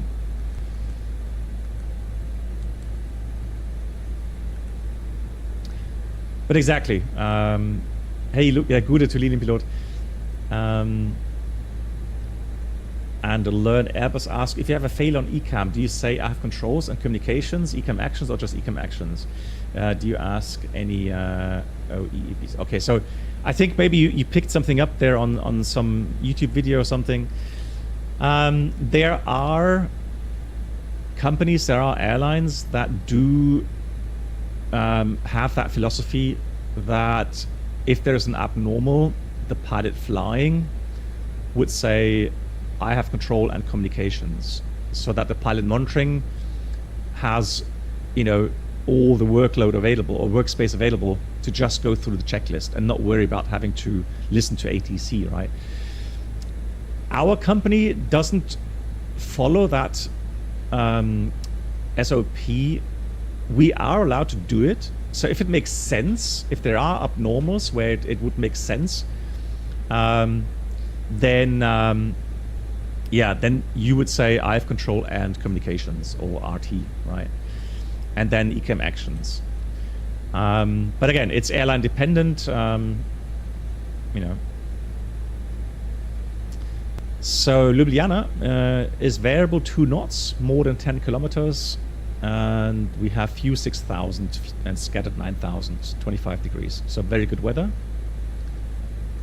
Pula has Cab OK, no wind, 27 degrees, no SIG. So both of those airports have very good weather.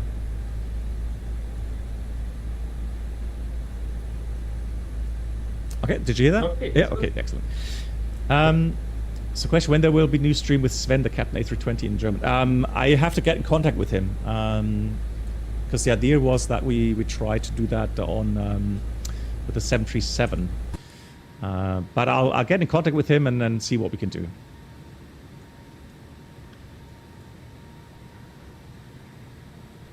So we forgot to clear the rundown page, but... Hang on, let me see. Yep. Interesting that I can't clear the ADF. Okay, do you have an ADF showing? Yeah, I have Mike India Quebec. Okay, interesting, because I don't have anything showing.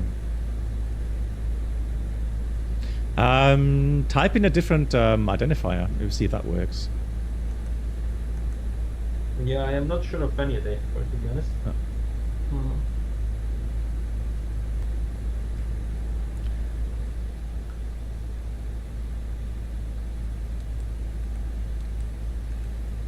Okay, yeah, that works. But when I clear, it's getting back to Mike India Quebec. Okay, that's weird. Yeah. Okay, I don't really care. Yeah, yeah, it's one of, maybe just bugged at the moment. Okay, cool. Let's see what else we have. So fuel check would be a good idea as well, right? Yeah. So let me have a look at Barbak, see if that's on the list here. It is indeed. So 28 minutes after departure. That looks very good. And we're supposed to have fuel on board 4 tons plus extra. We had 7 tons, didn't we? So that's extra of 300, 500. So we have about 1.1 extra. So 5.1 is what we should have on fuel on board at Barbak. And we have 5.3 currently. It looks very good, yeah. So fuel time, excellent. Somebody was kind enough to already post the weather for Corfu. It's got 2504, good visibility, scattered 3.5 and broken 8,000, so all good. Yeah, and I'm also looking they're using 3-4 IRL. We'll see. Yeah, I'm just thinking that a visual approach probably could be a bit problematic, scattered 3.5, because of the terrain around the airport, and then it may be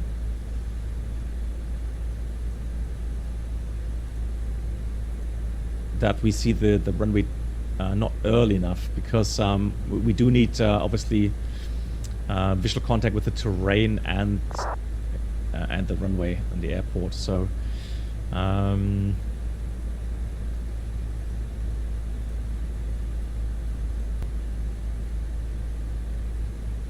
so if I can ask, so how would the visual approach look like for Corfu?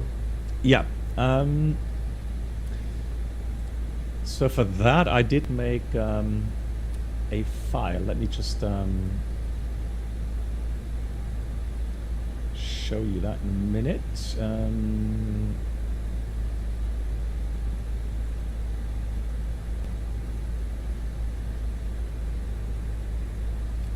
So we'll go to documents, then we've got hold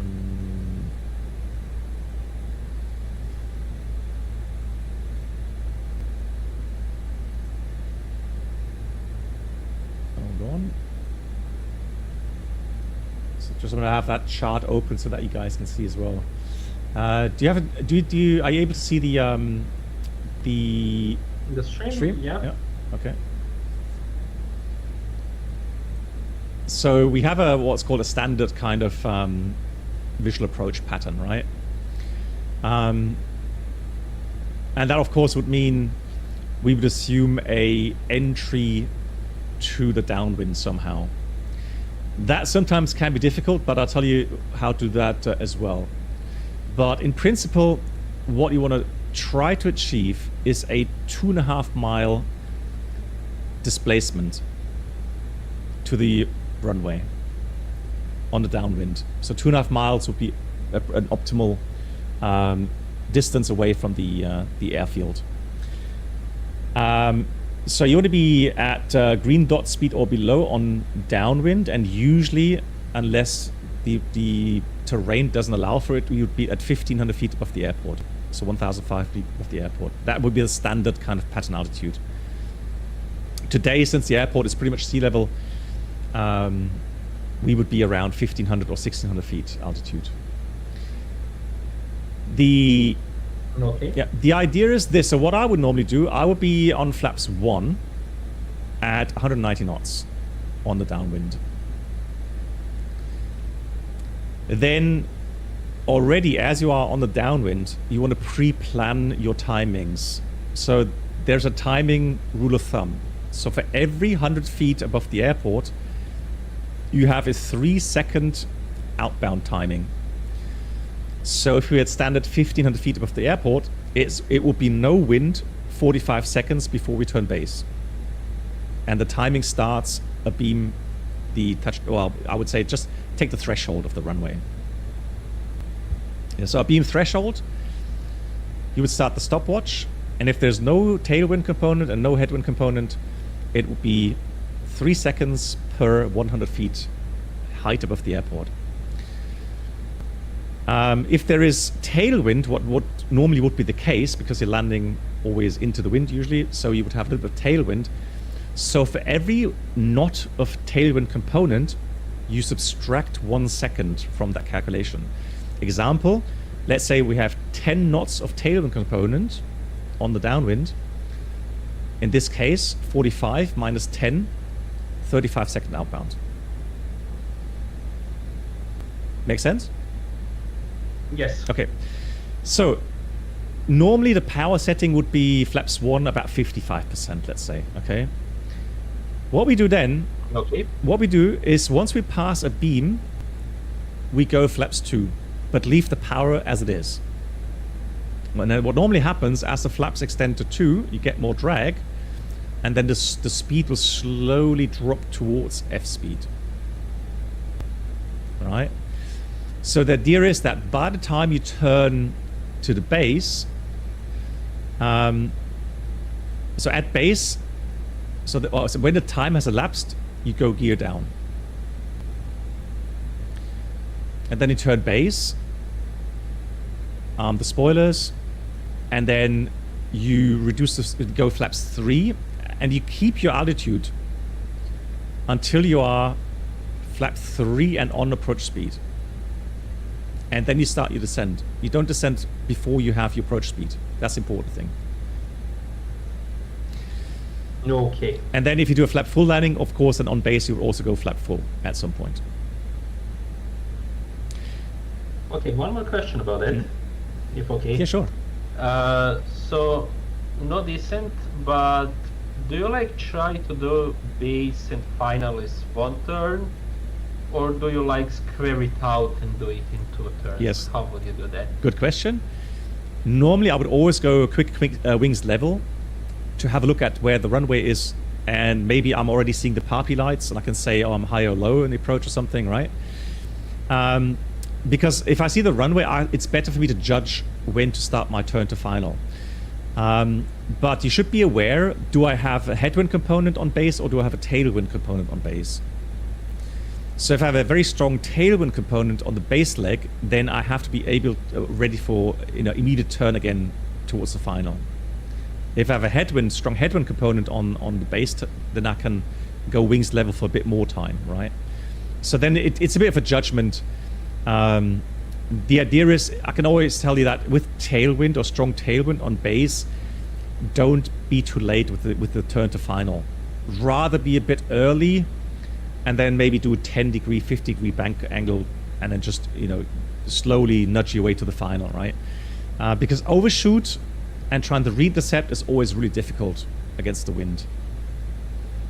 But in principle, yes, I would go quickly wings level on base, check the runway, look at the wind, and then determine when to start the turn to final. Okay, and one more question. The bank angle in base and final, do you go 25, 30? Well, what's the usual rule? Normally, every turn is flown 25-degree bank, but depending on, the turn to final, depending on your position, you will vary that. If you need more than 25, you go 30 maximum, and if you need less, then yeah, just do less. Whatever is needed. Okay. Good, now we come to a speciality, and that is how do we treat Corfu today as an example, because Corfu is a very good example here. And now I'm going to have a look if I have that subscriber file available before I explain something. I do have that. Excellent, cool.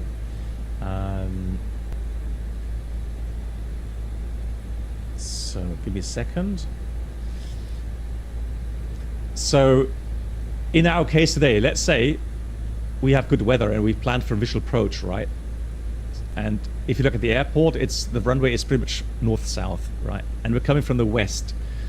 Now we can't circle west of the field, all right? Because circle to land is only allowed east of the runway. It says it on the approach plate, right? So that means we would cross the runway and we would have to establish ourselves somehow on the eastern part on a downwind. So how would I do that? Well, of course I would be visual with the runway.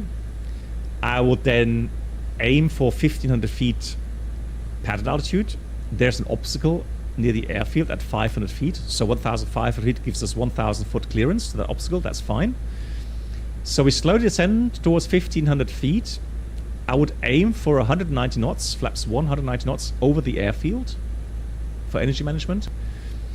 And I would position myself so I have the threshold of the northern runway, so the northern part of the runway, to the right of me, because I want to turn and be able to have a little bit of a downwind to check my position and then, you know, also start the timer. If I pass midfield and then start my turn, by the time I finish my turn, I may already be past the threshold, which is bad because then I can't really take a good timing, right? So I would pass just north of the runway here, and then once I'm over the runway, I would start my timer, and then comes a little trick. Here's a little pro tip for you.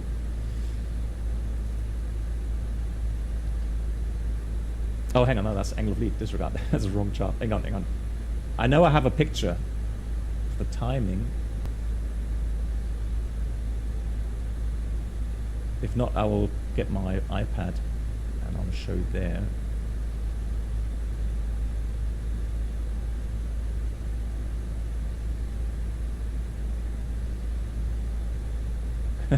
I've said so many times, I've said I've got a file for that, and then I don't find the file. Oh, hang on.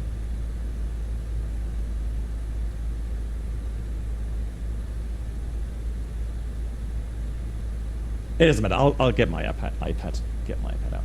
All right. We always love drawing on the iPad, don't we? Here we go.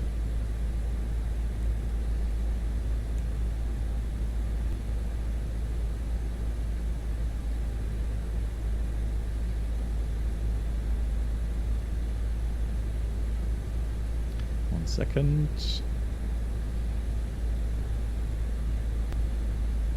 Maybe I found something. I will send it to you on Discord in just a moment.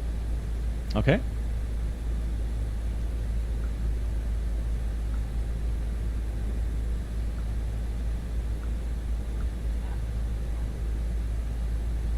Okay.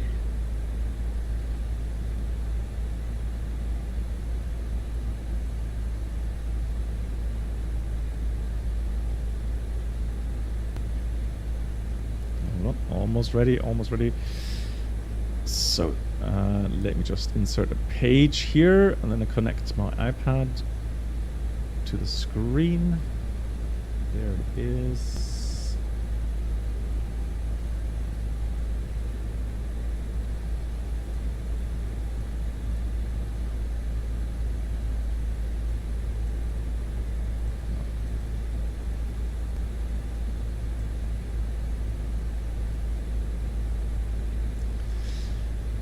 Okay, so hold on.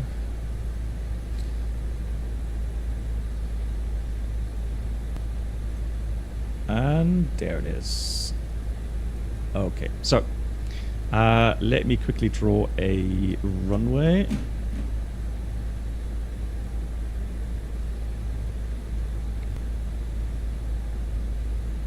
There's our runway. So the idea is to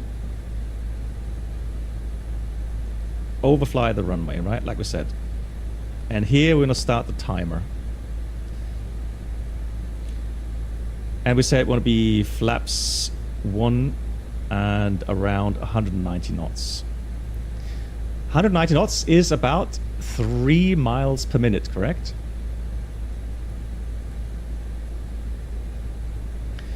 So when do we start the turn to the downwind?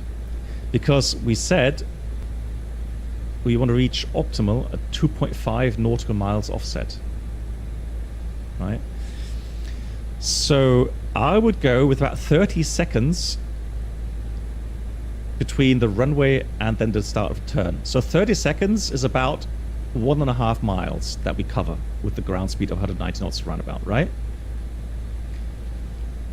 So assuming we have about a turn radius of about a mile, 30 to 35 seconds would be optimal to again turn, and we should then be at 2.5 miles offset.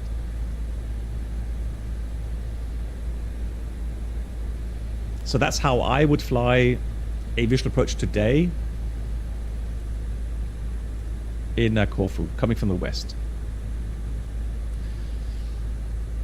And if it's not, let's say you are 2 miles offset, well, you still have a bit of time to correct that, right? So just adjust the heading so that you get a little bit further away from the runway. If you're 3 miles out, well, adjust the heading so that you nudge towards the runway just a tad again, right? It doesn't have to be 100% 2.5 miles. Again, it's just some value.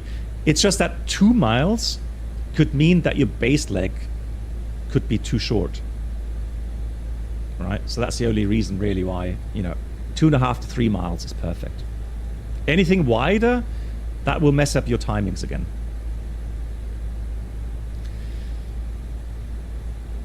So I have one question for a moment, if that's okay. Sure.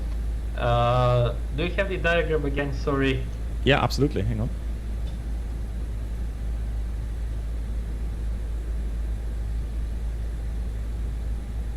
So, okay, I understand the 30 seconds part because 190 knots, that's about 1.5 miles for 30 seconds, that's okay. How do you know that the churn is going to be 1 mile? What is the indicator for that? We have a rule of thumb as well for the turn radius. Now for me it's experience, so I know it works. But I have another chart, another picture to share. So it's called the angle of lead, and here it is. Let me just zoom in a bit. So the turn radius is the nautical miles per minute -2, it says. Yeah, -2. So if we have 180 knots, it's 3 miles per minute, and according to that rule of thumb, it's 1 mile radius. And again, it's just one of those rule of thumbs. We pilots like to have things simple, all right? So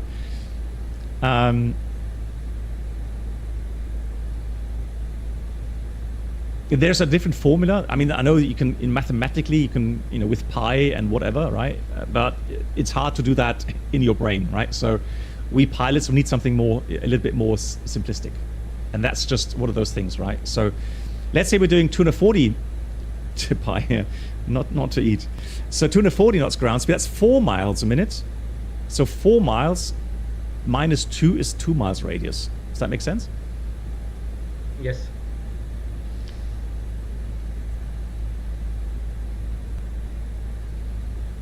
Okay, and does this assume the 25 degrees back angle, or it doesn't really matter?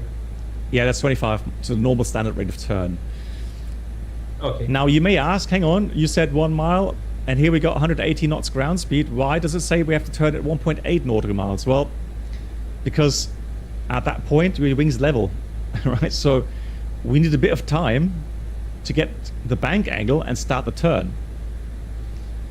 So if you're intercepting, localize or something, you do want to have a little bit of leeway, right? If you started your turn at 1 mile, it doesn't work, because by the time you have your bank angle and by the time the aircraft starts turning, you're already too close, right? So, give yourself a bit more leeway. And there's another little formula for that. So distance from centerline for turn is approximately the ground speed divided by 100. So if you're having 180 knots, hey Mark, and then that's how you get 1.8. So if you've got 220 knots ground speed, flying perpendicular to the center line, you want to turn at 2.2 miles. So again, it's these rule of thumb that help you with those kind of intercepts. It's very helpful, I have to say.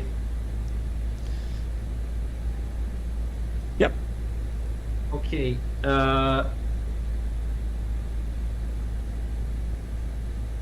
Yeah, Mark, that's it. And so if you are taking the... Yeah, sorry. Yeah, go no, ahead. just, yeah, Mark, that's what we're talking about. So we were flying to Corfu today, and like I said, the VOR Alpha, which brings you towards the airfield, and you can do the visual. Yeah, exactly. Yeah, sorry, go ahead. So if you take the ground speed for all calculations, so even at the beginning, like 30 seconds, 190 knots, if you are taking the ground speeds, we don't have to add or distract anything from the speed, right? From the time. Yeah, yeah. So 30 seconds, if ground speed is always 190, it's going to be 1.5 miles. Yeah, exactly. But of course, if you are flying faster, then you're going to have to less than 30 seconds, right? So if you're doing 20 knots, well, then it's going to be 25 seconds for the turn, right? So you're going to have to vary that a little bit. Yeah. Hey, Vex Freeze.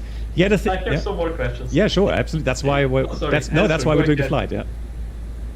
Go ahead. Yeah. So we are going to come somewhat from the west. So if I'm looking at the map, we have Capo, and then we are going to Tigra and Bedex. Like, my understanding was that usually you would ask for visual once you have the airport and vicinity of the airport in sight. Yeah. But in this case, you're coming from the west side. So how would you transition to going like to the airport, like to north of the field, and then east side when That's a very good question. That's a very good question. So what options would we have? Well, the first will be we have so beautiful weather that we can see 50 miles. So we can see the airport, far out. That way we would get a chance to be able to call in and say, hey, we have the airfield inside request visual. And then the controller could say, okay, cleared visual. Then we can descend accordingly, visually, right? But you are correct. If we are flying today, the Bedex arrival to Bedex, we're so far south of the field, we can't really do that visual, but we could, but it's going to be difficult because the mountains will probably obstruct the view to the airfield a little bit.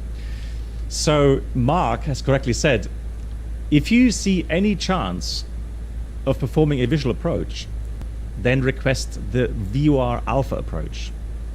So have a look on the Navigraph charts first before I continue. And then have a look at the chart.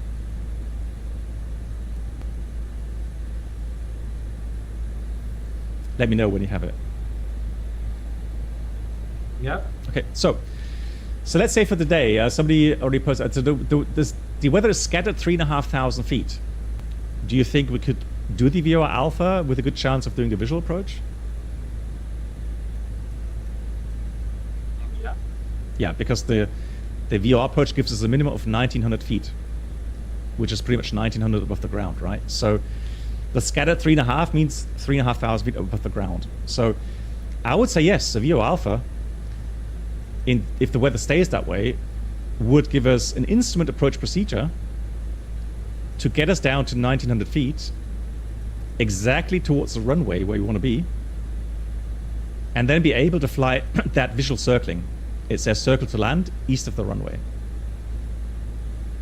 And that is exactly what this approach is made for. Exactly for that reason. So that you can have an instrument approach to get you through the clouds. And then once you are at the minimums, you should have the runway inside, and then you can continue visually. If you don't have the runway inside, because unlucky you have some clouds on the way, well, then you would just go around and fly the missed approach procedure.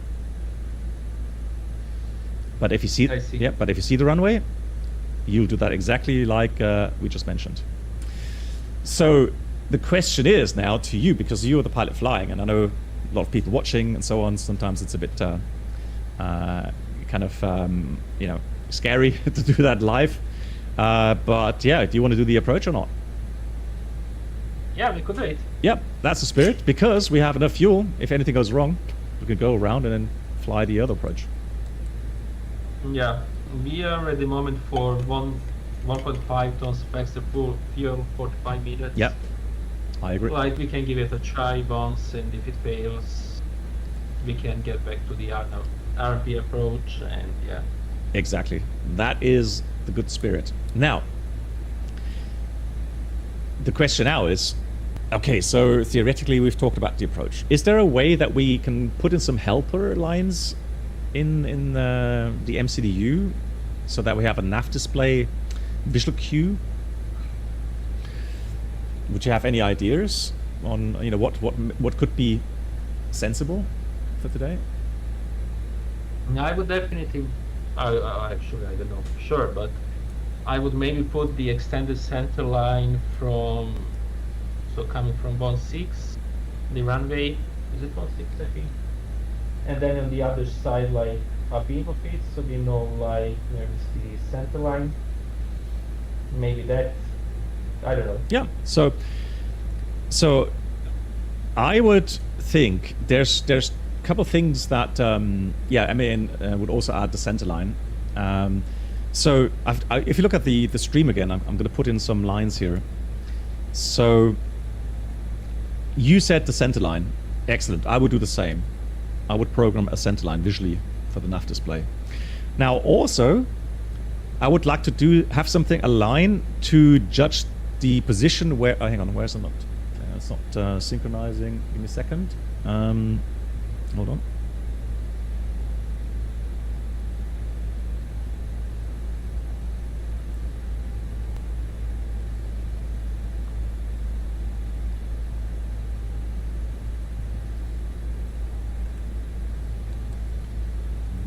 Restart that.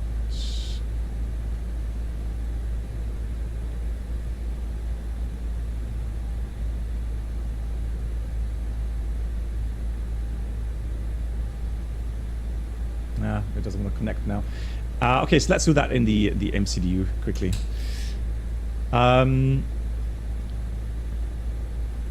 So let me go to the airfield here. We got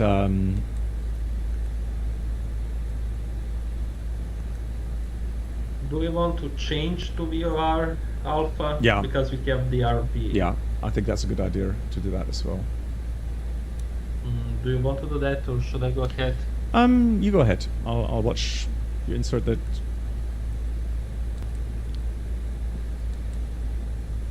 So 3-4 is staying. No, actually. Here it is, VRR 3-4 alpha.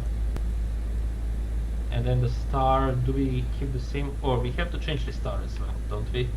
Let me quickly have a look. Yes. Let me pick something here. So VR alpha.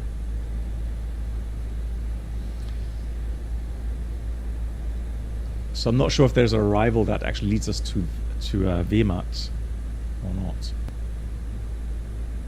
So there is Tigra 2 Papa rival. Okay. I think that one is pretty good. Okay, our rival Tigra 2 Alpha. 2 Papa. 2 Papa, okay. Let me find that. Tigra 2 Papa, okay. Alright, I agree.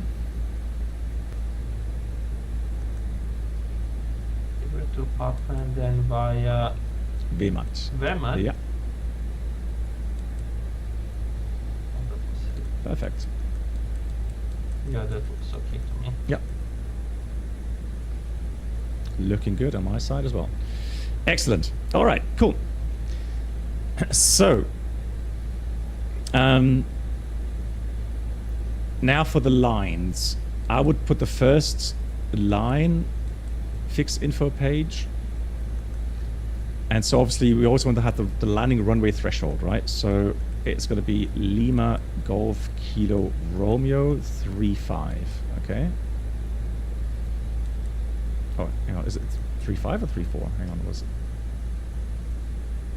I think it's 3-4. 3-4, okay. Yeah, oh, it did, because the NAF database has said 3-5 just now, but okay.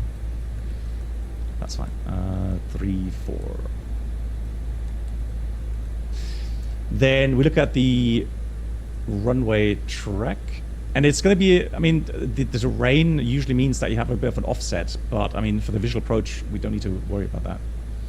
So the heading to the south is 164. So we'll take a radial 164.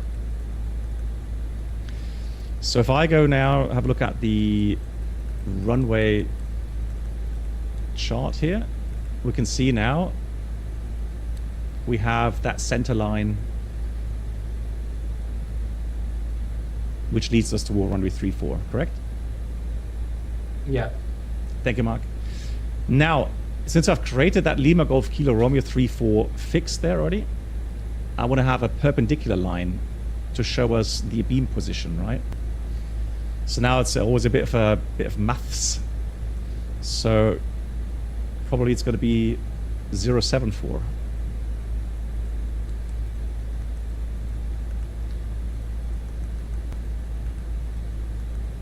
So now I've put that as well on the same fix, 074 degrees. Now we can go again, have a look at the runway. And there we go. So now we also have that a beam position, which is great.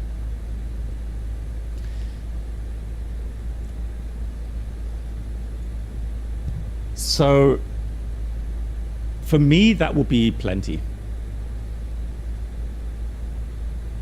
All right, so for me, that would be fine. I wouldn't really bother with anything else. Okay, and then Rafia, thank you much. So Rafia again, Real World Captain. She puts in for the circlings a 3 mile fix because that's where you pass at around 1,000 feet at 3 degree. Perfect. So if you now go again to the fix page, you have one field left, and that's the radius. So if you put radius 3 miles around that fix that we created around the runway threshold, now on the nav display you can see that circle, 3 mile circle. Now this has two advantages. One is I can already see for the pattern 2.5 miles, but you can also see the 2.5 miles has a, over the runway, has a circle around it. So there already you have a visual cue if you are, you know, perfectly aligned or perfectly away from the field or not, 2.5 miles. But the 3 miles is something that is correct, showing you 1,000 feet or about 900 feet, 3 miles from the touchdown regarding 3 degree profile. So you already have now a window, and remember the time when I talked about these windows that we're going to fly through. The only thing here is 3 miles potentially could be too far, because depending on the timing, we may stay within the 3 miles. So for me, and that, again, that's just personal preference. For me, I put a 2 mile radius in there. And so, or you could put both. You could put, you know, 3 miles and 2 miles if you like. Right? It's fine. Now, for me, the 2 mile has the following window. It's about 600 feet. 600 to 650 feet. Right? Then I know I'm perfectly on path. And that way I can, you know, the base isn't square, isn't it? So the downwind base final is never square. You always have a turn. So that way the 2 mile distance is what I normally put in. Exactly, Rafia, exactly. So the thing is, if you want to, now you can go absolutely crazy with the 320 MCDU. You can make pilot waypoints, right? So I'm going to lead the Munich one. So I could put in Lima Golf Kilo Romeo 34,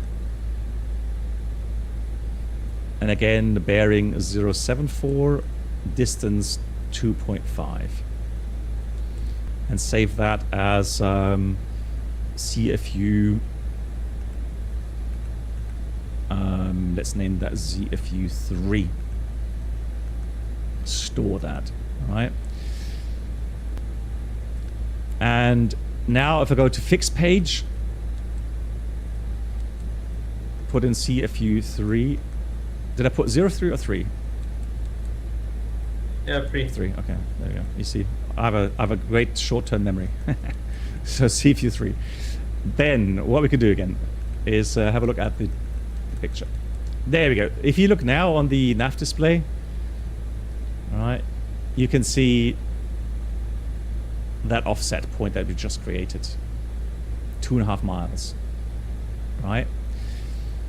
And now I can take this point as a reference point, so a new waypoint. We're going to call that CFU2. And I'm going to take the point I just created, so CFU3. Bearing then is going to be, what do we say? It's going to be 344, correct? 344. Yeah, I believe so. So to the north, 344. And I want to put this at a distance, let's make this 4 miles. Store that. So now I'll go back to the fixed page. Under number 3, CFU2. Put that in. So now we can see we're creating kind of a box, right? So if I go on to the fixed page, fixed info page, go where we have CFU3, if I put radial 344,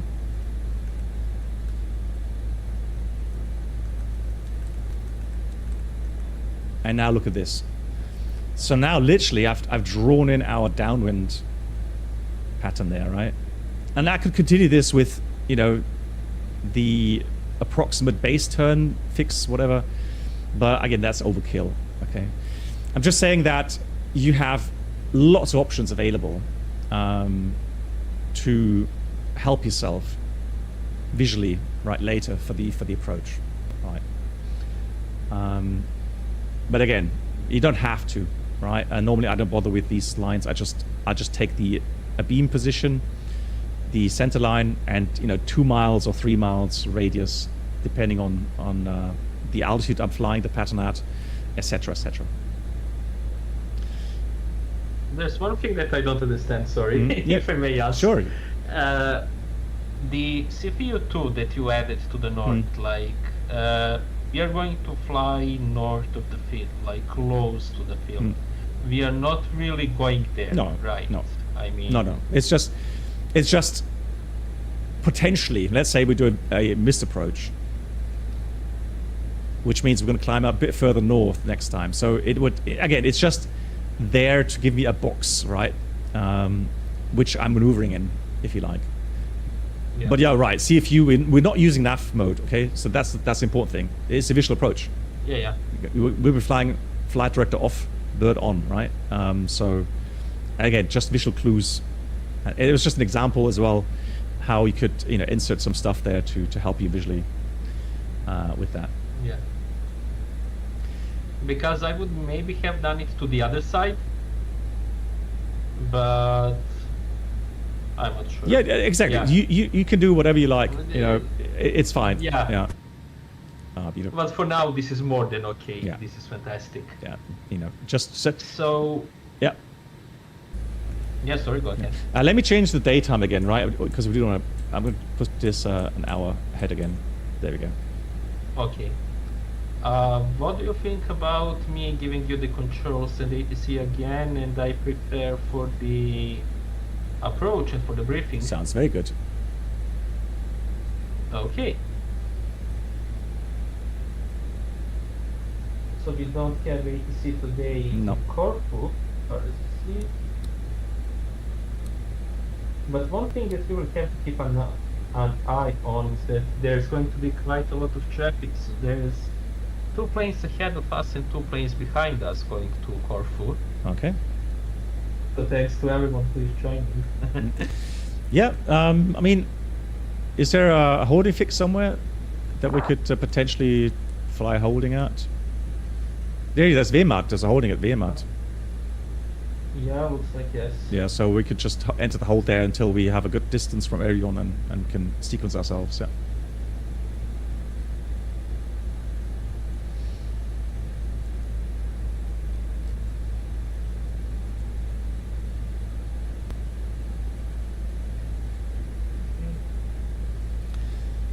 So I put the QNH, and it's variable 2 knots. So I will put 00 for wind.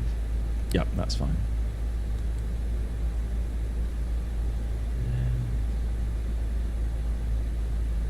29 degrees, quite nice. Yep. And so, there we go. Here it is asking for if you want FLS or final approach. I think this is not important for us. We are not going to use any of that. Nope. And for Varo, we are doing the visual approach. So, I think we can leave it empty. Yes, Or do we want to although put something? strictly speaking, we are doing a VOR approach. So we are doing a procedure. So the thing is this, potentially, we could be in clouds. So I would definitely enter a minimum. And that's a So 1,900. exactly. Okay, everything else is nice. Let me just put this as well. Just going to calculate also the landing performance. Landing Yeah. weight, I would say about 65 tons is fine. Do you plan to do a landing config full or 3? Let's see, but I think I will do full because the runway is a little bit shorter. Yeah. Not too bad, but I agree, yeah, so let's I agree. 65.5, full packs on. Yeah, gonna add 5 knots additional because I normally, me as pilot flying, I can't fly that accurate, so I give myself 5 knot buffer. Hey Jan, good Abend. So automatic medium would give us about 1,500 meters landing distance. While if we do brake low, we have about 20 meter margin. It's still okay. I'm getting for Yeah. yeah. Sorry, go ahead. Yeah. I mean, it's fine. I mean, it's still margin, but I mean, I'd rather go brake medium. I will go brake medium. The thing that I wanted to mention is that I'm getting the 830 for margin. Yeah, for automatic medium. Okay. But again, that has to do with I might have a different landing weight, a different wind or whatever. So there's always some differences in the but in general, I mean, if it's 10 meters, it's not really. Yeah, but I would anyways do then medium because I would like, if you can, to avoid the backtrack. Yeah. I fully agree on that. Good. Let me see. Yeah, I think we can do the briefing. Yeah, let me just have a look at the values. Config full, 1900 meters. Transition, what's the transition altitude of, what's the chart say? Transition altitude is 5. Let me put in 060, okay? For the Okay, transition. yeah. Okay. RATNAV, I would put in already the VOR because and the course as well. Yeah, sounds good. Yeah. Go ahead. Shall I do it, or do you want to do it yourself? Yeah, you're already there. Okay. You can do that. Perfect. So Golf Alpha Romeo 108.8 and the inbound is 076.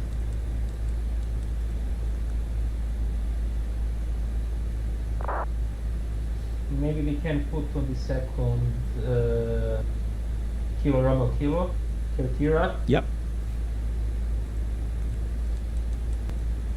14.7 is set. Okay, that's good. Okay, yeah. Do we have anything else? No, so I would be ready for a briefing. So would we maybe consider preparing the RNAV approach on the secondary flight plan? That would be a prudent thing to do, yes. You could tell me to do it, or you could program yourself, whatever you... Yeah, you can Okay, do it. all right, so you just watch my MCU then. So RNAV 3-4 on the secondary. We'll take the approach via BEDX. We can shortcut it later if we need it.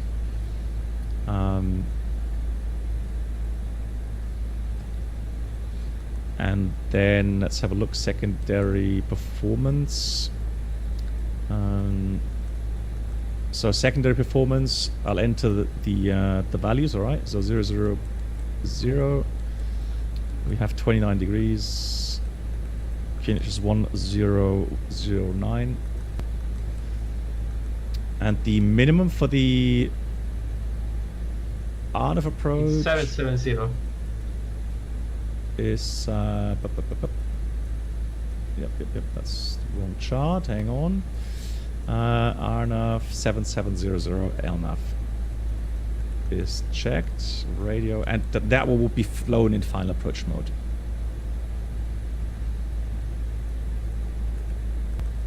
Okay. Yep, looks good. Secondary is filled out with the RNAV approach. Cool. Right, so for the briefing, same concept, right, that we've talked about earlier. So we have pilot monitoring, briefing arrival, transition, the minimums, minimum sector altitude, the star, runway type approach, the approach minimum, the go around, and then extra fuel and time. And then you will, as pilot flying, brief how you're going to fly this with guidance, i.e. flight director, raw data, whatever, the landing flap settings, stop margin, and so on, right? So, sounds good. We are going to fly initially the Tigra 2 Papa arrival, which brings us to position VMAT. From there, we start the VOR Alpha approach, which has a descent point at 10 dms. Out of VMAT down to 10 degrees to 2,800 feet. And then out of 10 miles, out of 10,800 feet, we descend to the minimums of 1,900 feet. If we're not visual with the runway, we have to do missed approach, which goes straight out past the VOR. Then 158 degree track, intercept the 113 degree radial to 18 dms. And then we just follow the 20 dm arc. And just follow what's programmed in the FMS. Yeah, I've checked it. We can follow that. Follow that with the nav mode. Sector is 4.5 to the west, and to the east it's 8,200. So high terrain around the airfield. Extra fuel currently we have predicted 1.6 tons, meaning about 48 minutes extra fuel. Okay, so we have no control here. Do you want to descend? Okay, I would go to 4,000 feet. That sounds good. Is that okay for you? That's fine. Okay, thrust idle, open descent, flight level 040 globe. Checked. Good, so now okay, you're... so I can get to my part. Yes. So, guidance for approach, what do we really discuss here? Yeah, is it flight director or raw data or final approach mode or ILS mode or what, you know? Yeah. Okay, I understand. So we will fly with nav until VMAT, then at some point I will disconnect the autopilot probably after we get to 190 and then we will also turn off the flight directors and I will fly manually.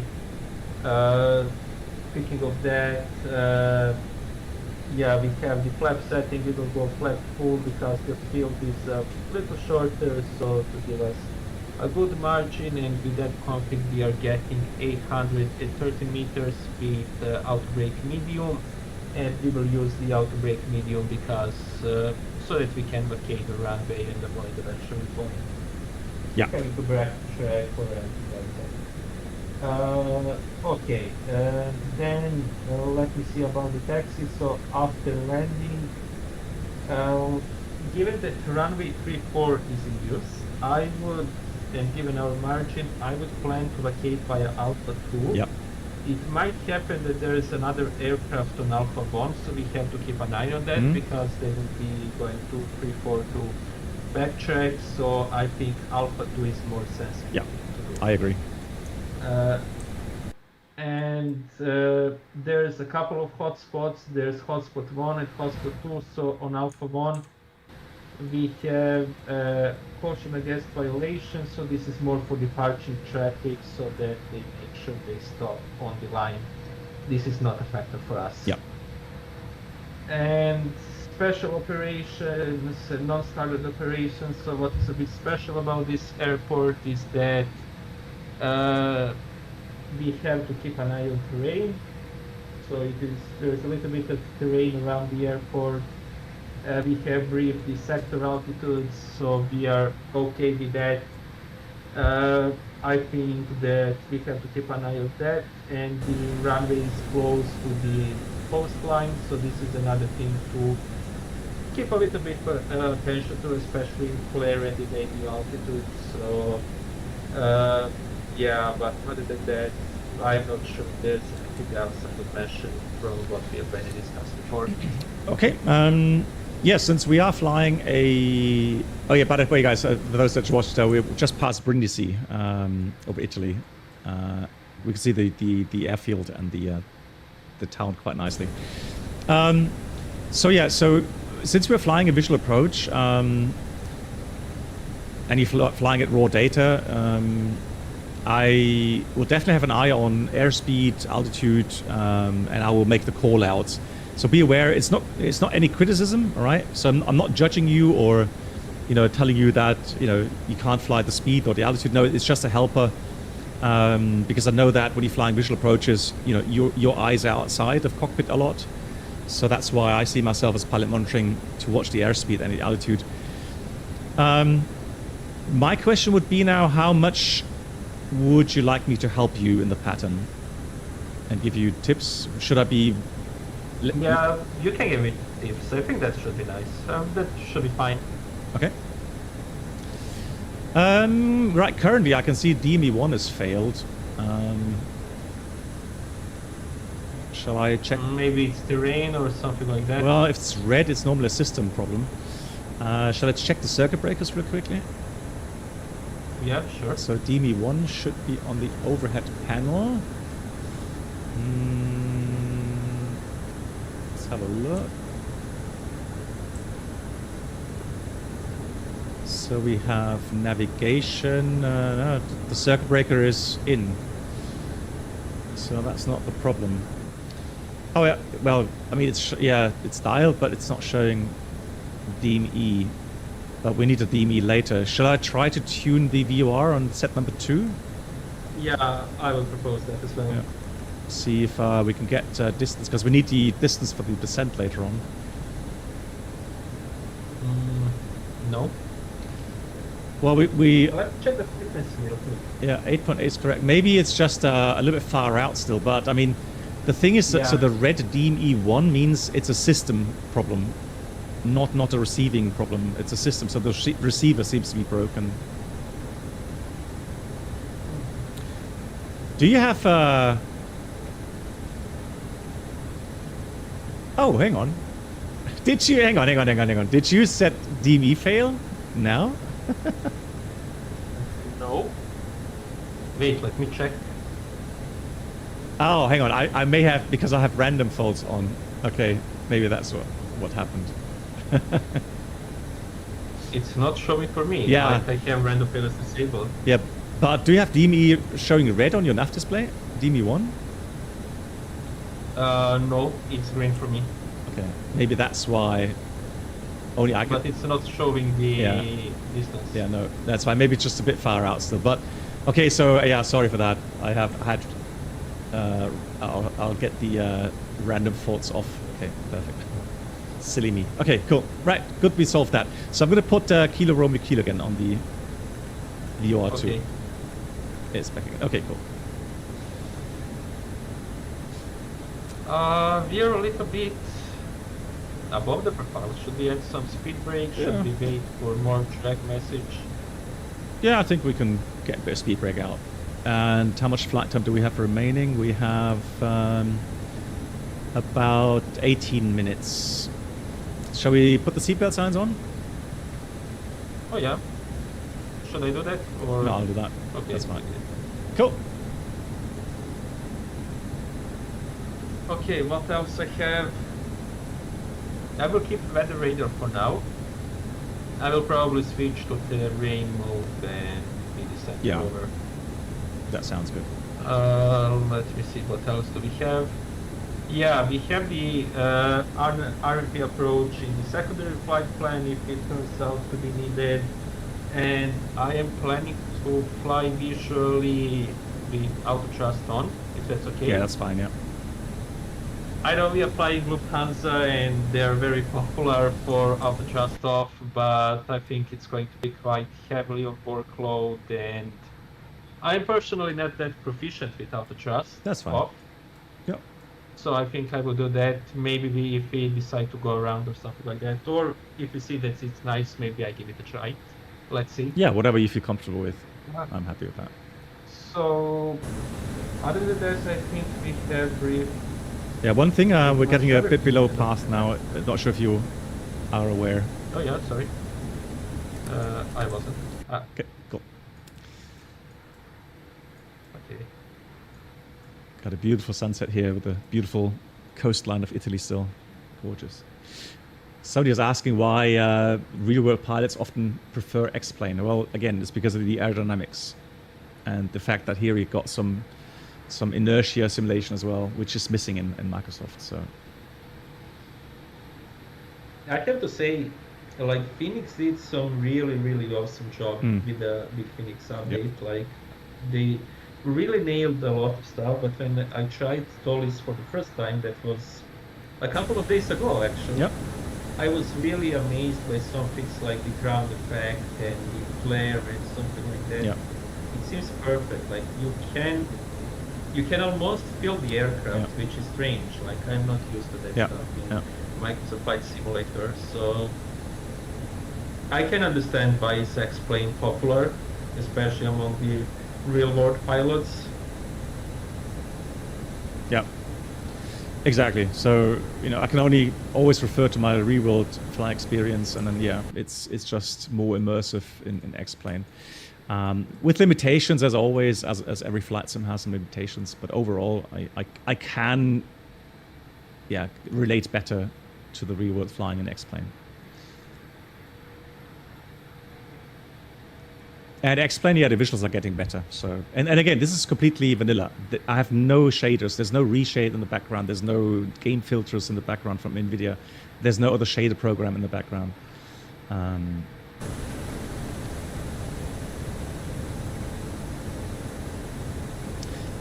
Yeah, B441, whatever it is, I have the same feeling sometimes. I can't rely on the Phoenix feeling the same every time. It's a bit hit and miss sometimes. So I wouldn't say it's terrible. It's just sometimes difficult to predict how the aircraft will handle in the flare. Okay. Looking good. Yeah, sure, go ahead. Yeah, so as far as I see on the end, you're going to come to 4,000 feet quite a bit earlier than expected. Maybe me not paying attention to the speed brake attributed quite a lot to that, but it happens. Yep.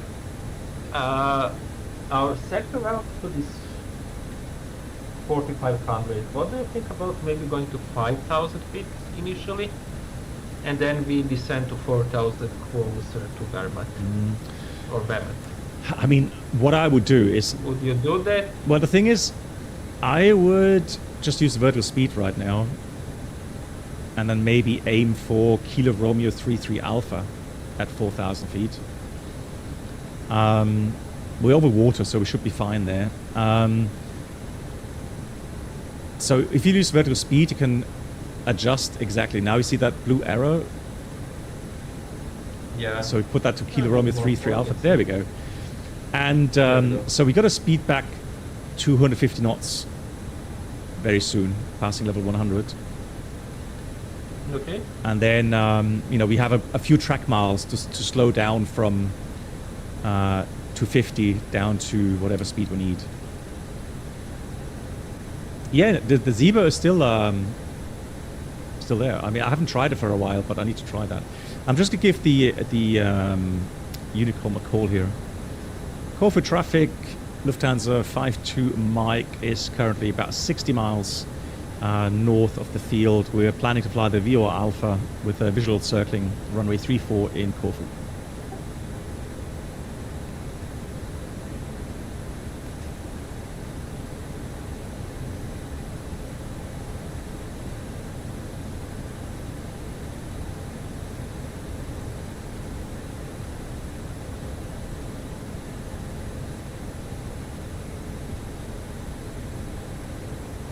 Right, so for all those on YouTube chat, if you read the chat, you can see that it says Restream bot. For those that haven't noticed, so what it means is that you're seeing messages now that are being posted on Twitch chat.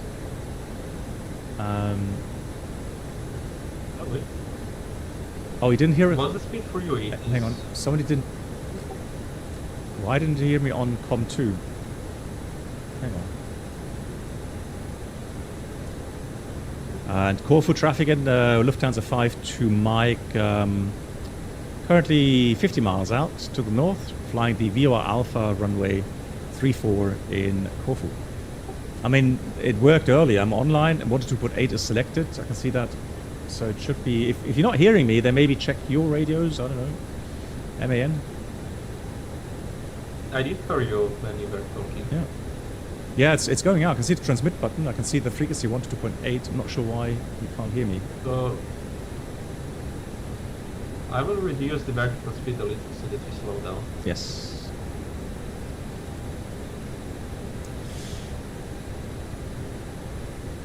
Yeah, so Vectorarm is hearing me, MAN. Check your frequency, please. So Vectorarm did hear me. Collimator, helicopter. Yeah, there we go. I can hear them as well. Austrian. Ex-organizer. I have it, but I have not used it. Yeah, someone else is flying the VO Alpha. Okay. Sorry, go ahead. You had a question, right? No, I just wanted to mention a couple of things. So I reduced the vertical speed. Yep. I think it is fine to remain like this. What do you think about switching to, because we are going to 4000, we can switch to QNH 1009er. Yep. And what do you think about the approach checklist? Good idea. So QNH 1009. Okay, so the approach checklist. We have Barrow Ref. 1009er. QNH 1009er. Seatbelts. On. Minimum. Barrow 1900. Barrow 1900 feet. Auto brake. Medium. Engine mode selector. North. Approach checklist complete. Thank you. Yeah, good call. Yeah, maybe that's, I don't know where you are, MAN, maybe, yeah, we're still 50 miles out. Maybe that's, and also, I mean, X-Plane does simulate shadowing of the frequencies. So if you're behind mountains or something, then maybe you didn't hear me. Yeah, so guys, on YouTube, you are seeing posts that are being made on Twitch, while people on Twitch will also see posts from YouTube.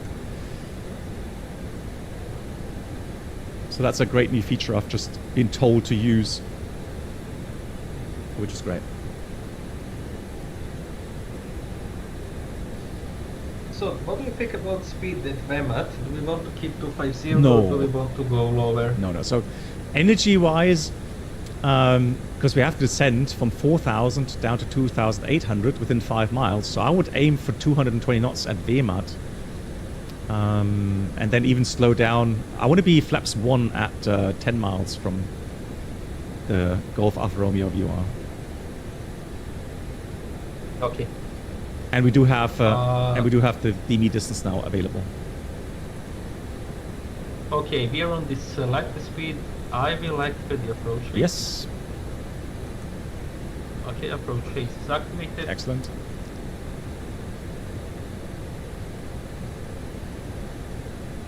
And there's nothing but bad radar, so I will simultaneously remain on empty. Yeah, slowly back. Yep. 2,000 feet to go. Okay.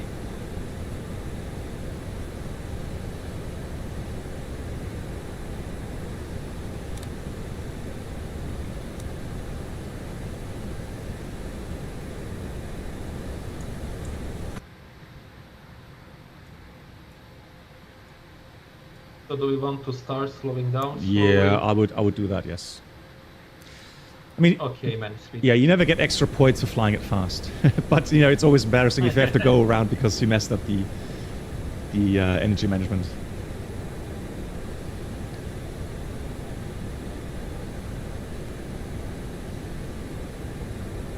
Yeah, looking good so far. I like it. Cabin is ready. Okay. Corfu, traffic Condor 1 for Tango, turning final, runway 349 miles in Corfu. Okay, so one is turning final. I don't see any other traffic. Corfu traffic, ocean 128 to 6 mile final. There he's also final. So we should be having no factor, so we can do the approach, I think. Okay. So when we again set flaps 1. I would be just prior VMAT, go flaps 1. Okay. Corfu traffic, Lufthansa 52 Mike is 5 miles away from VMAT. We'll fly the VOA Alpha for this visual circling runway 34 in Corfu. Okay, so Tremonia, like the A350. Okay. I think Tremonia, I think the 350, I haven't flown the latest update, but it still feels very twitchy in the roll axes, which I'm not really a big fan of. But all right, Outstar I can see. Outstar. Corfu traffic, And out. Sorry, say again? We have 5 miles Yeah, I from said out. VMAT. And we're also going to fly the VOA Alpha approach official circling Corfu. Do you like call out both Outstar and Alt? I don't know. Outstar? We used to just call Outstar. I don't know if things have changed, but I would just call Outstar. And I would already dial in 2,800 on the autopilot panel to get ready for the next descent. Okay. Because we are on alt hold, so that's fine. You can do that.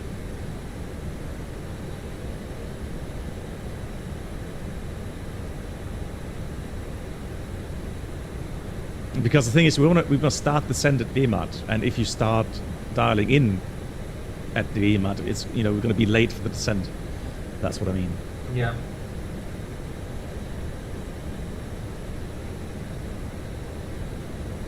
Maybe we could have done this managed because it has free. Yes, yeah, sure. You could manage as well. Nothing wrong with that. No.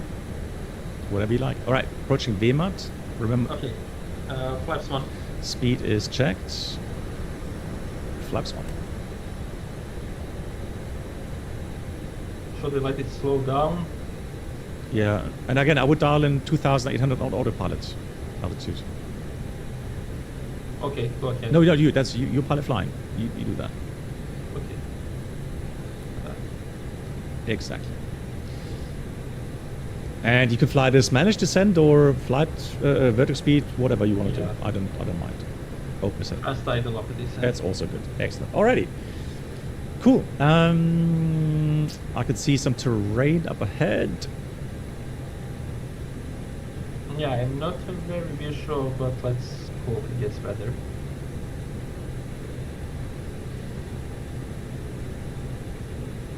Yeah, so the real problem is the visibility. So, but anyway, we got a bit to go until the missed approach point. So, so we can descend down to 1900 and we can fly all the way to the airport at 1900 feet. Yeah.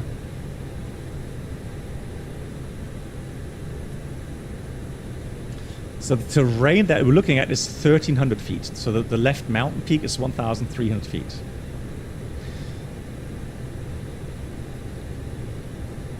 Alt start speed. Exactly. So now here's the thing. So it's showing you that you are allowed to start descent at 10 DMEs. Now the question is, do you have to?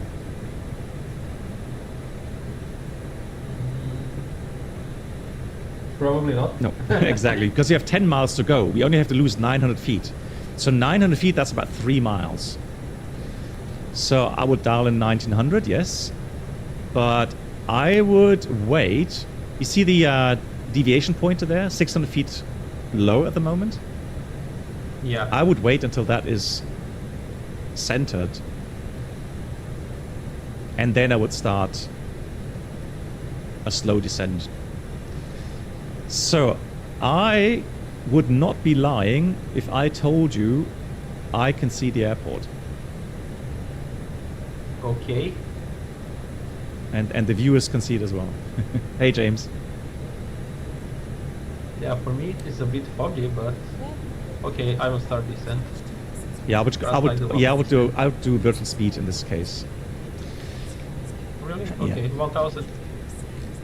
Corfu, Austrian 760. So I'm sorry for the late call up, guys. Yeah, so we had Crap Landing Dave, thank you so much as well for the 68 months. And Leaning Pilot Halbtags, thank you for the 3 months.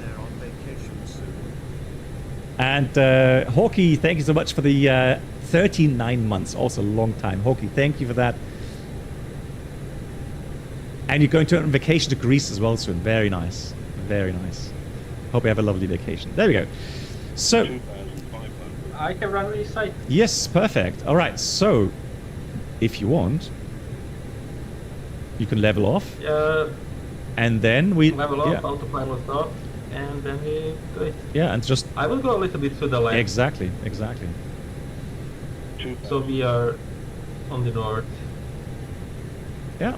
And we said we want to do 190. This is Yeah. We can go flaps 2 if you like, to slow down a bit more, but whatever you like. Yeah, flaps 2. All right, speed checked. But I will select 190. Yeah, perfect. Flaps 2. Okay, and we are leveled up. Autopilot coming up. Bird, please. And find the vector stuff. Is off. I'm Bird going is to on. the left. Yeah, perfect. Alrighty, so now you can go slowly descend to around 1,500 feet. And then I will tell you, I have a better view of the runway. Okay, so I will tell you when we are over the runway, and I will start the timer. We have just a little bit wind from left, so we're going to have a little bit wind on the downwind leg. Shall I dial you 1,500 for the altitude indication? Yes. There we go. 1,500 is set. All right, cool. So 30 seconds, I'll give you a call. Look at the scenery, beautiful. Downtown. Yeah. And think about the downwind heading already. Okay. And start the timer. And I will call you when we're 30 seconds.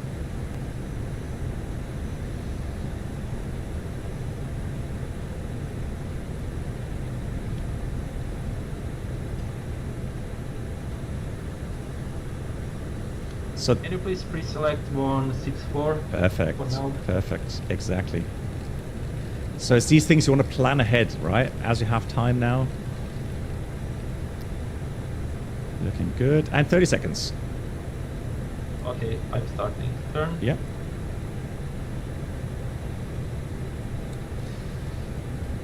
So what I do, I'll just switch you to nav page.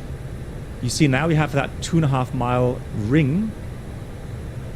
Yeah. And you can see the runway in a second once you've completed the turn.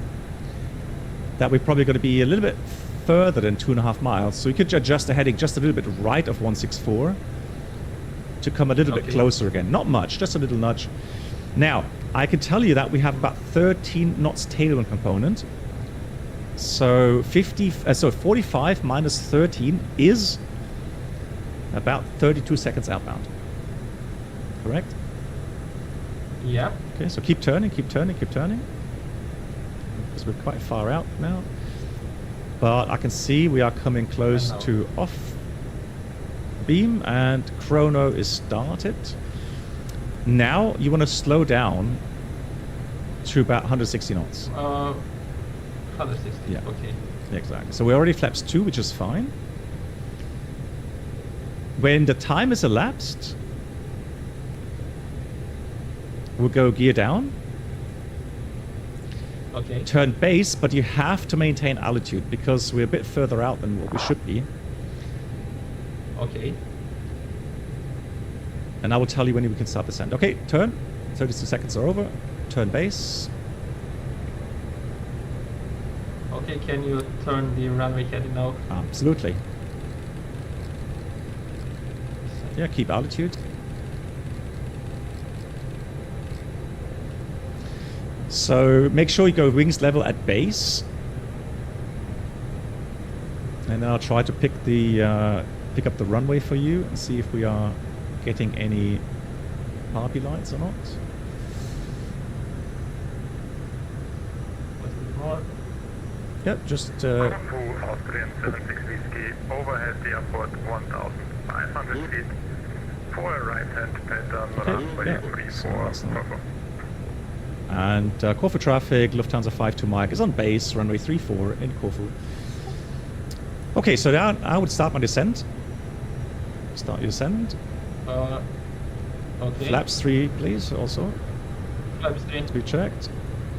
Oops, flaps 3. Speed managed? Yes, we managed. Okay, right. Should I start slowly turning? Yes, do. And keep descending, keep descending, keep descending. Check. And also flaps full I would go now. Flaps full. Speed checked, flaps full. So, give me a shout when you know when you see the runway. Yeah, you better see that than me. Okay. We are on path. Oh, gears down. Yeah, we are on path. 2 red, 2 white. I don't know how you do it.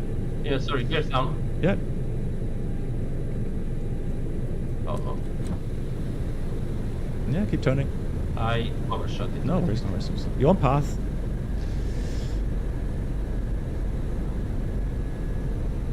Yeah, we should have gone gear down on at the time we were turning base, but no worries. So you just fly the aircraft now. All good. Landing checklist. EK Memo, landing no blue. Landing no blue. Landing checklist complete. Right, the wind is from the left 6 knots. On path. Very nice. We have to be established at 500 feet, which we are. There we go. Yeah, check. Perfect. Sorry for the... Again, I need to get a different button binding for the push control. Yeah, just slightly high. All good. Beautiful. Yeah, just keep that. Perfect. Okay, yeah, on path.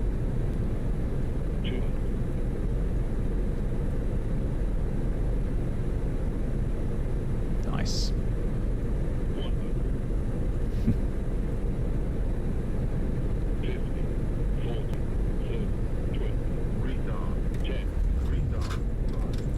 There you go, speed brakes, or spoilers, reverse a green, decel.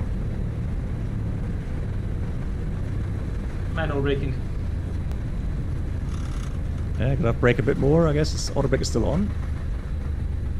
Yeah, do we want to vacate here? Yeah, because auto brake is off. Oh wait, We can, you don't have to, but yeah, you can.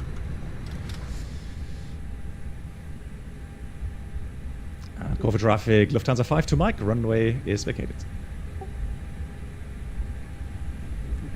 Okay, so choose any parking spot you like. Traffic, Austrian 76 Whiskey, let's see what we base, have. runway Oh, we can go a little bit down. Okay, so I'll do the reverse is still open, by the way. Oh, good. Is it better now? Yeah, all good. Oh. Okay, then let's start the aviation. No. That's my item. you taxi the aircraft. You just say after landing flows. That's all you have to say. So, what about 7? It's fine. Just anything you like. Do we need like to rotate, or how do we park here? Yeah, that's exactly right. So to the right, and then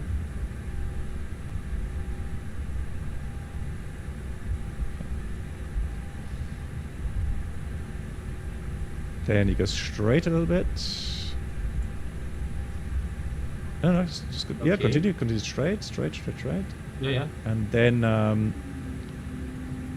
you have the scenery as well, correct? Okay. Yes. Then I should start left. No, to the right. To the right.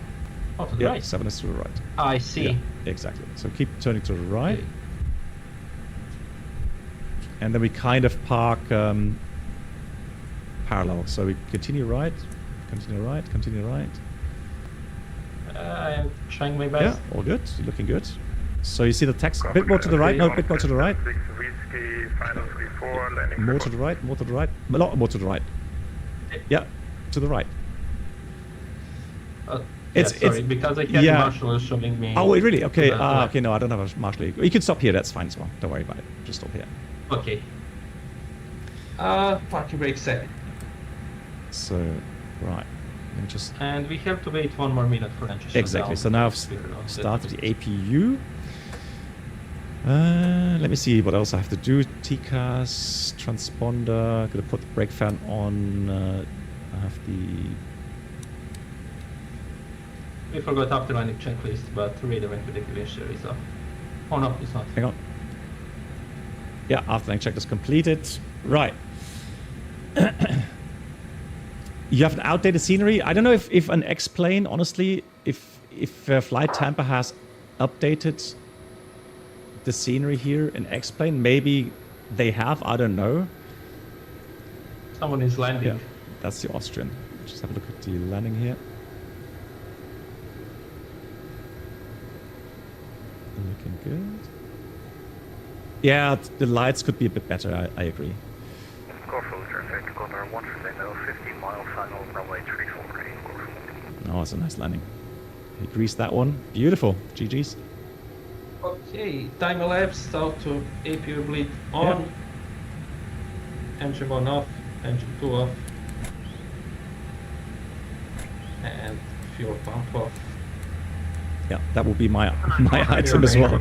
So the first officer does the APU bleed on. You would just shut down the engines, and then I would do the fuel pumps. I would do the beacon light. I would do the seat belts and the transponder.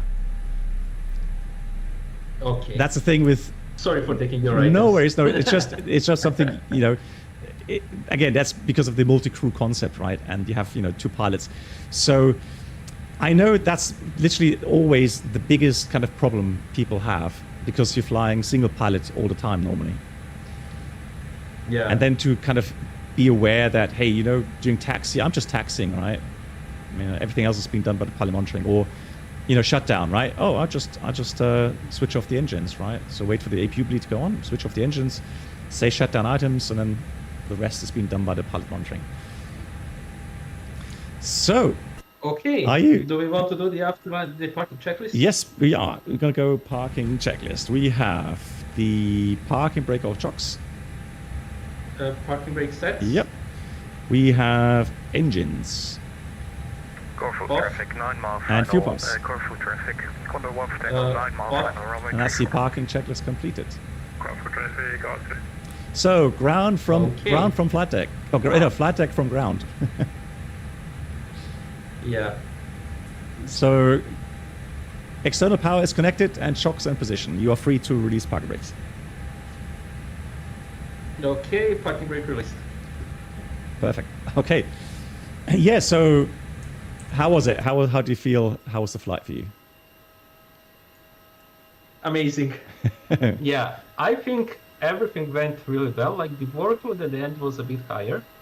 I am not much experienced with visual approaches like this. I didn't expect, I didn't prepare, but it was a nice surprise. Yeah. And it was very, very good learning opportunity and very good learning experience. Nice. I think I could definitely did better around speed and stuff like that, but because of the workload and stuff like that, it didn't went really well. Also that final turn, I got a little bit too much to the left, and maybe this was a hard landing, I don't know. But other than that, it was wonderful. Really. Like, I liked everything else. So from my side, I can say your procedure knowledge is very good. So, you know, you're very firm when it comes to your, you know, knowledge on items and checklists and so on. Very good. And you are correct. So a visual approach is something that has to be pre-planned well ahead. And you have to have a good mental model and a mental plan of what you need to do. Because as you saw, once you are in the approach pattern, it goes very fast. So if you haven't It goes crazy. yeah, so if you haven't made up your mind prior, and if you haven't laid down your plan, you know, properly prior to flying the visual approach, you're going to be so far behind the aircraft, and literally you're not going to be able to fly the approach. You're going to mess up at some point. And the only thing we forgot was the landing gear at the point where the elapsed time, so 32 seconds, gear down, turn base. That's the only thing we forgot, really. But again, Yeah. you noticed that we got the gear down at the end, all fine. I have absolutely no criticism. That you've done very well. There's nothing I would, you know, where I would say, oh, you have to improve on that. So the only thing really is practice with the visual approaches. So for us real-world pilots, I can only say that we always love the opportunity to get a visual approach because it doesn't happen very often. So we get rusty when it comes to flying visual approaches. There is one more approach type which actually is even more complicated and more stressful, and that is a circling approach at the lowest circling altitude, which is 600 feet above the ground. And then things go twice as fast. And I've done 2 circling approaches at low level in real life, and I can tell you it scares the hell out of you.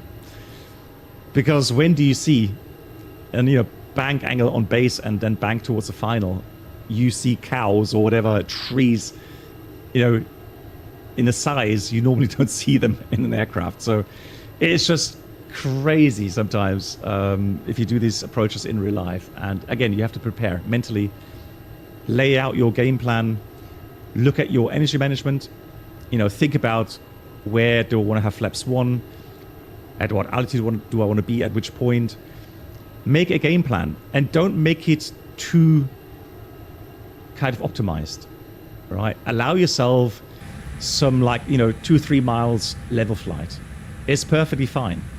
You don't have to do a continuous descent approach.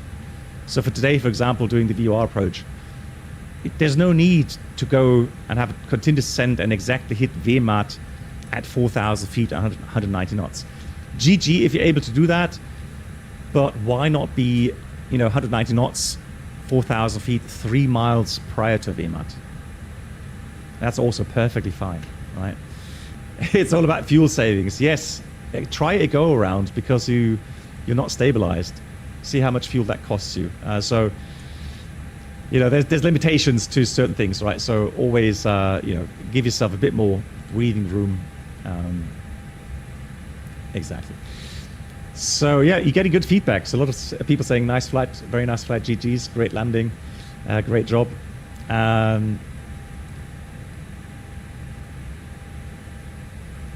Exactly. Yes, of course. So yeah, of course. Be again, and the good thing is, if you make mistakes, you're more likely to remember that for the next time. Yeah. So, you know, there's no point in me helping out, you know. So I've got to be careful not to verbally fly the aircraft because, you know, I'm pilot monitoring, and I should allow the pilot flying to make some mistakes to learn from it, right? So my pilot flying doesn't learn anything if I talk him through the approach too much. Thank you much, Enzo. Glad you enjoyed it. Can we... yeah. Cool. Yeah, so I am available for future flights, shared flights. So this doesn't have to be the last flight, Aviomar. Yeah. So I have to say thank you so much for this unique opportunity. this has been truly amazing. I can totally recommend. Like, don't be stressed out, don't be scary. It's actually quite chill. So thank you for being awesome. Thank you for doing this. This was definitely a great learning experience that will help me to enjoy sim a little bit more. Like, I will definitely do some more visual approaches after learning all of this. Yeah, and that's the idea, right? So learn from it. And for me, I can say I truly enjoy these shared flights because even on stream, it just opens up so much more opportunity to talk about topics which I normally can't talk about, or they would be so far out of context that people wouldn't would understand it. So yeah, and then what I can do. So now that I have a good understanding of your performance, Aviamar, so whenever we fly in the future again. And hopefully by that time, we will be able to sync up some faults and failures. I can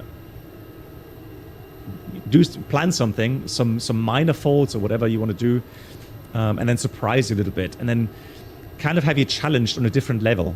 And again, doing that in a shared cockpit environment. And again, that's something. That would be amazing. Yeah, that's something. Depending on how far you want to go with the stress level, I've got lots of ideas, and Mark already knows what you've been mean to him. But I won't never do any failures without prior consent. I never do something really mean or something. So whatever you're up to, you feel like let me know what area you can have a failure, and then we can do that. Yeah, that would be very great. We should do that sometime. I would definitely be up for that. Hello, Organ Aviator. Nice to see you. Hope you're doing well. And Joss, what do you mean you sound horrible over the microphone? Is it a bad microphone, or is it... Autopilot.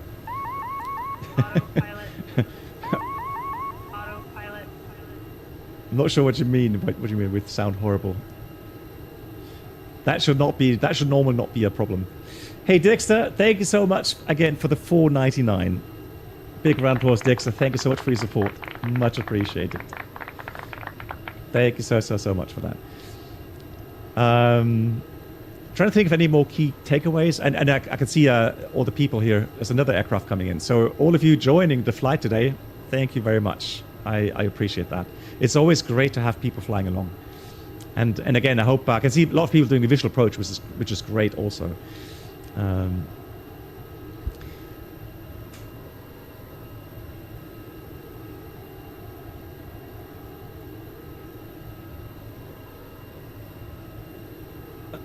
Well, I mean, Josh, maybe we can have a little chat on Discord sometime, and maybe we can clear up a few things. But yeah, I never want to force anyone to do shared flight or something.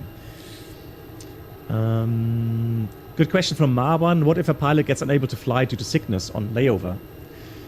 Yes, so normally, very often, if it's like a long-range flight, sometimes you may have another pilot staying at the hotel that could legally fly back the aircraft.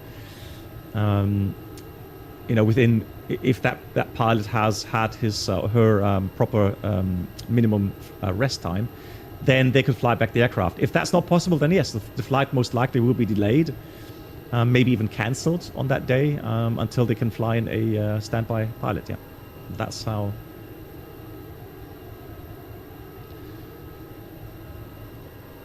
Josh, to be honest, to me, that is not a problem. Josh, because I know that there's people sometimes they have, just a how would I call that? A kind of a disability with that, but honestly, that is to me not an issue. It's more an issue if you feel comfortable with that. And Josh, I mean, maybe sometime, Josh, maybe if you're not comfortable doing it on stream, then maybe you can do an offline flight sometime. I would also offer you that if you like. At the moment, I'm using the CSL, Bluebell CSL model matching here in X-Plane.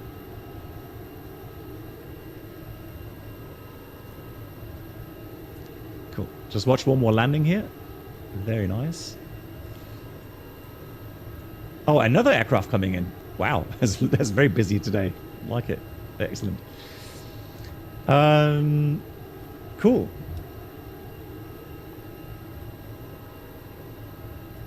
Yeah. So regarding failures. So now you've seen how Aviamar made a really good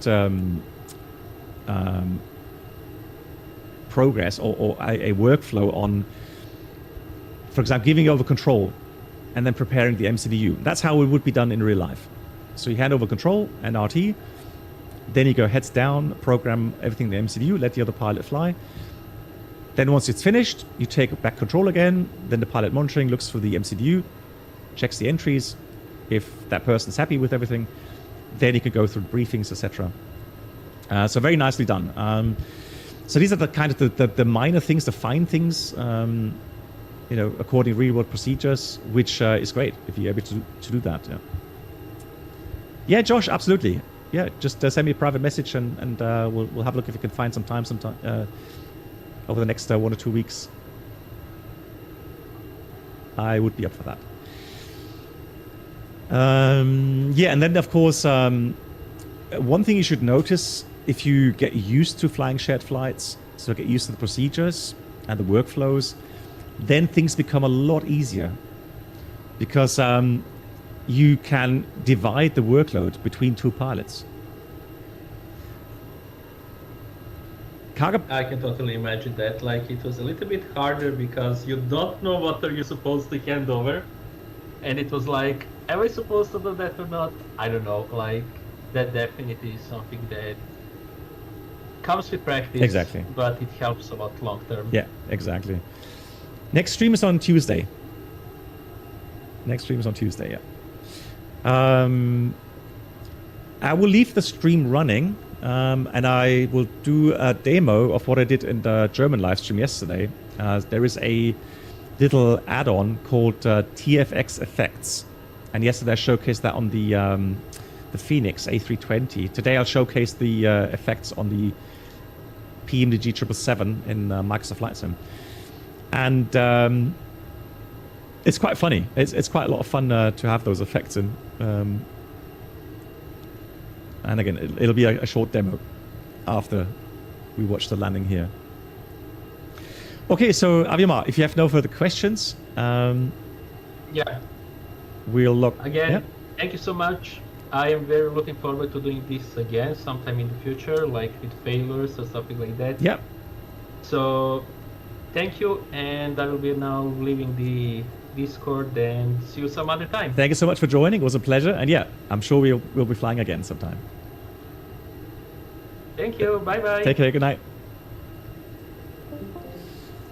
Very nice. Okay, guys, we're gonna just watch. I'm gonna leave the viewpoint here for the landing traffic, and then while that is on, I will change my peripherals for the Boeing aircraft that we're gonna fly.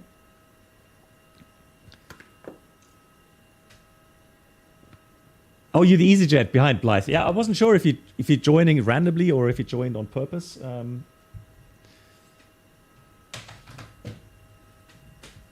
Hey, Rafia, thanks for watching, Rafia. I know it's getting later for you. Oh, actually, how late is it? It is getting close to midnight. Rafia, thank you so much. Stay safe, as always. I know you're working a lot, flying a lot. Pleasure to see you here, and I'll talk to you soon.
So I'm back again.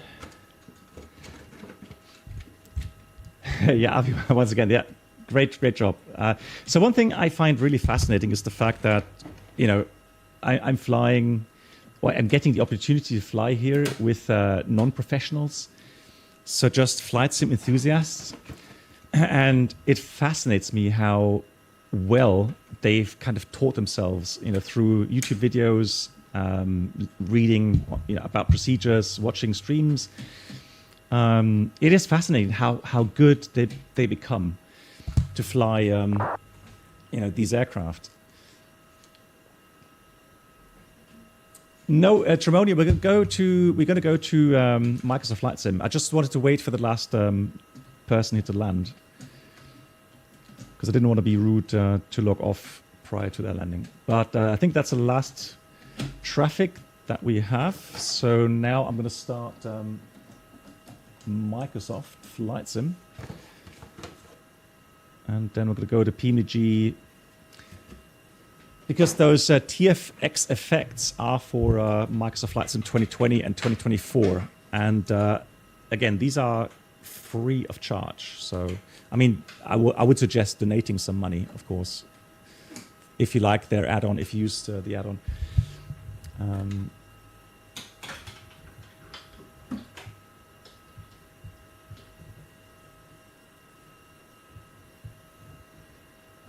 Question to the UPS. Okay, so I tell you what, Matthias, that's a good question. And yesterday on the German live stream, I did talk about the incident. Guys, did you see, by any chance? So I had to laugh so hard because Blunkelirio,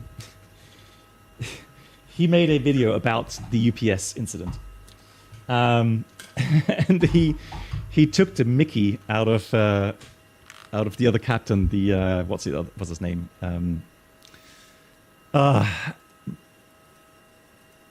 I don't like him. So I like Brock Lirio, but it's Steve. Yeah, Captain Steve. I don't like Captain Steve. So I just do not like his attitude. I don't like his approach to aviation. So it's just personal. All right. Don't take this, you know, too far. Again, it's just something I don't like about Captain Steve. But anyways, personal thing. But so I had to laugh the way he took the Mickey out of Captain Steve at the beginning. But in all seriousness, what we can do, we can talk about that incident. I can tell you now with the 777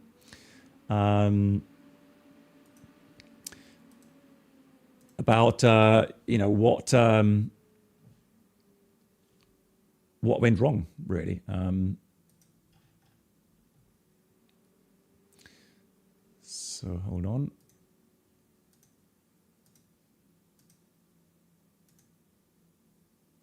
Where's my overlay? There's my overlay.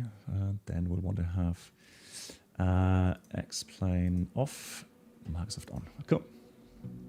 Exactly, the UPS Boeing 748 in Taipei. And I can tell you now a little bit of theory. So what we'll do, we'll take off. I'm going to set some crosswind. Actually, I can use my tool. I can use the...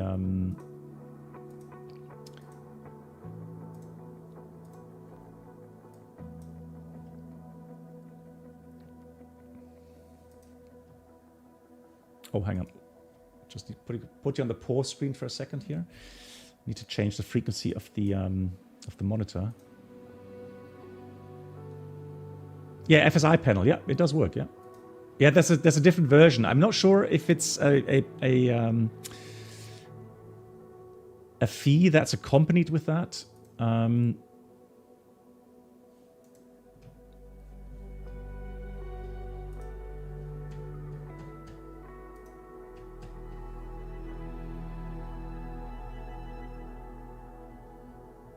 But it does work. Tech question, 320. How do I power blue hydraulic system with engines off? Okay, you can only do that with the maintenance panel.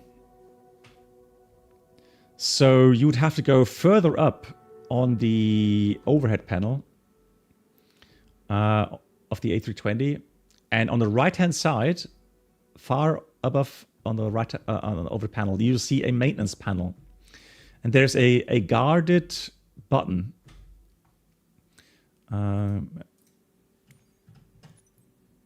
That says blue hydraulic. I tell you what, I'll let me just get into the Phoenix really quickly, and I can show you. Phoenix, no result. Lol. Okay, 320. There we go. Let's just choose that one. Save and back. Let's go to LAX. LAX. Nope. Go on. There we go.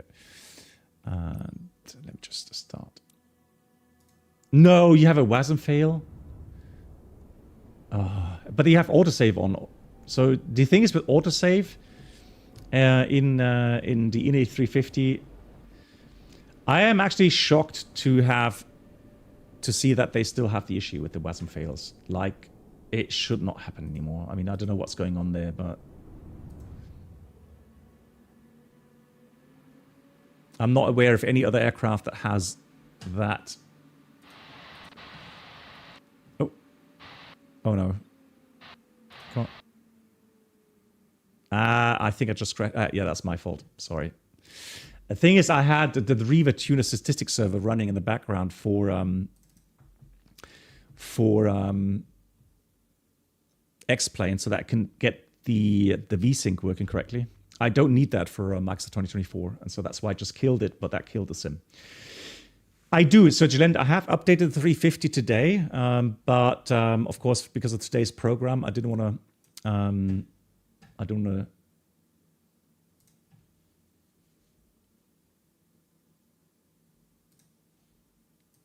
to fly that today. In the meantime, you guys are aware of the approach, right? What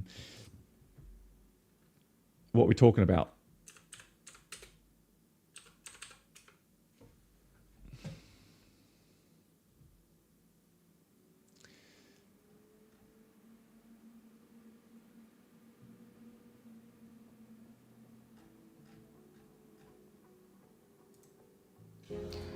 Hang on.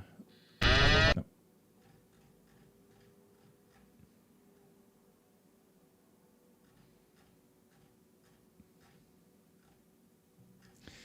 I think it's better on Aviation Herald. Yeah, there we go. So Aviation Herald, as always, covered the incident there, and they have a video. And let's do that here.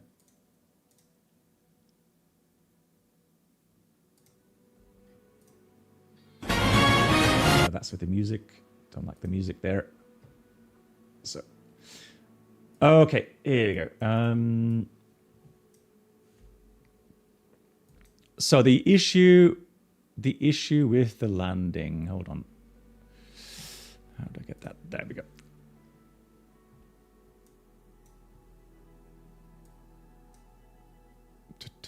How do I get that format different? Oops.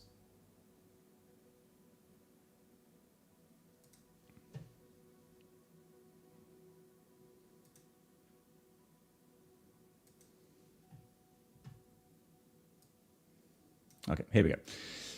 So you can see that now better, right? So you can see, of course, a crosswind from the right. Okay. And at this point, it's drifting exactly as it should be. So it's drifting to the left, i.e. it's drifting along the center line. So it's crabbing, right? So the nose is pointing into the wind. The wind is blowing very strongly, about 40 knots. I think they had a like 32 knot crosswind component, which is pushing this big aircraft obviously to the side, but they're crabbing, so they have a wind correction angle, and they're flying along the center line. Now, so far, so good. The thing is this, and the big aircraft, they have one big issue, and especially 747 with the GE engines. The GE engines are very big. And so the outboard engines are the ones always at risk. So you have a very, very low threshold regarding the amount of bank angle you can have at touchdown. Yeah, but the wind was not exactly cross Tremonia. So the wind, the crosswind component, if you work it out, was about 32 knots, which is still a lot, but well within limits. Because normally, I think operators have about 35 to 38 knot landing, crosswind landing limits. So it was within limits. It was challenging, yes, but it was definitely within limits. Right, so somebody was asking about the hydraulic, blue hydraulic, very quickly. So if you go over here on the overhead panel, you see the blue hydraulic overrun. So blue pump override. Put that to on, and that way, even with the engine switched off, you can get the blue pump running. Hope that helps. Cool. Right, let's now choose the 777. And I can tell you now the theory behind what the issue is with this huge aircraft.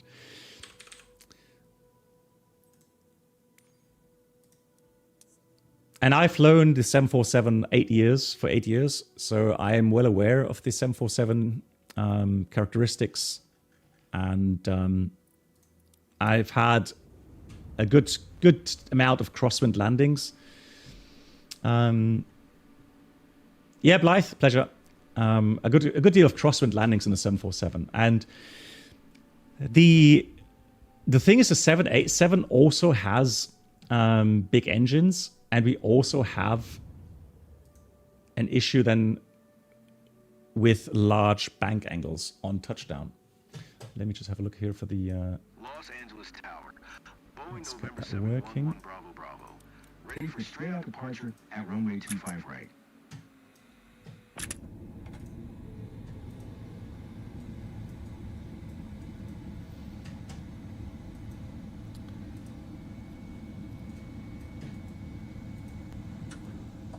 Alright, let's put that on.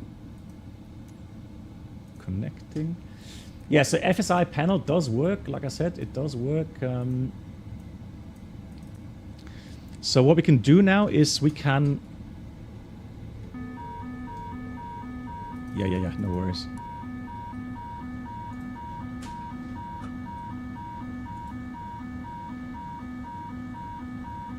Oh no, okay, there we go. Right, so...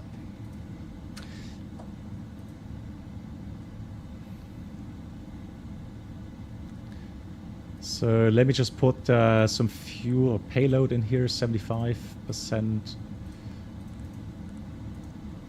Fuel is fine. Long final, move aircraft. So we're going to put the aircraft to final somewhere, and then for the wind, we're going to put manual wind, custom wind. So clear skies, let's do scattered clouds, and the wind. We're going to have wind direction from, let's make this about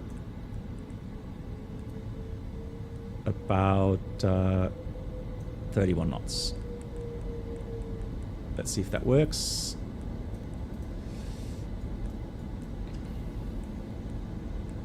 Oh, that's 57 knots crosswind. No, that's a bit much. Hold on. Is that still meters per second? Blimey. Who put 60 knots? I didn't put 60 knots there. For crying out loud.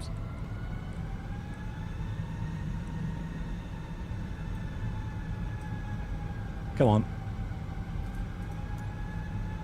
There we go.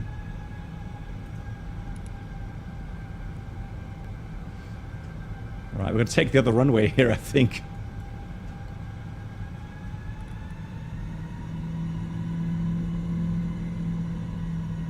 Right, I'll tell you what, let's take this runway here. It's just for theory, okay? So, I'm going to ignore the tire pressure. And let's get the autopilot off. And we've got flaps 30, auto thrust off as well. There we go. Okay, so So we got good crosswind right now, and hope it dials down a bit more. What's happening with the crosswind, for crying out loud? 26. Ah, okay. Let's assume it does get a bit better then. Cool. And that is runway. Is that 24 left? There we go. That's better. Okay, for the speed here. Now in these conditions, I would definitely add a bit more speed for the final.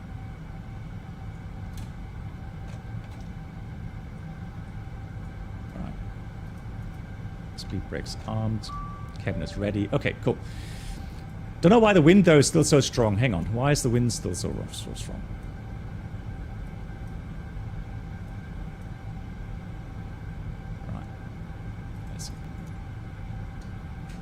Okay.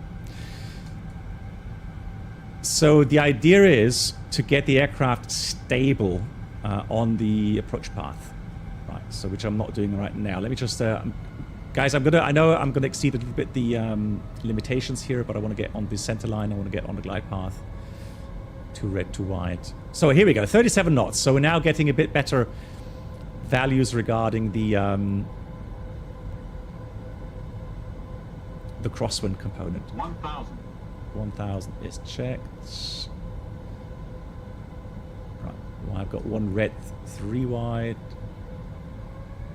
So slowly coming into the correct path. 31. That's a good crosswind component. All right. So here we go.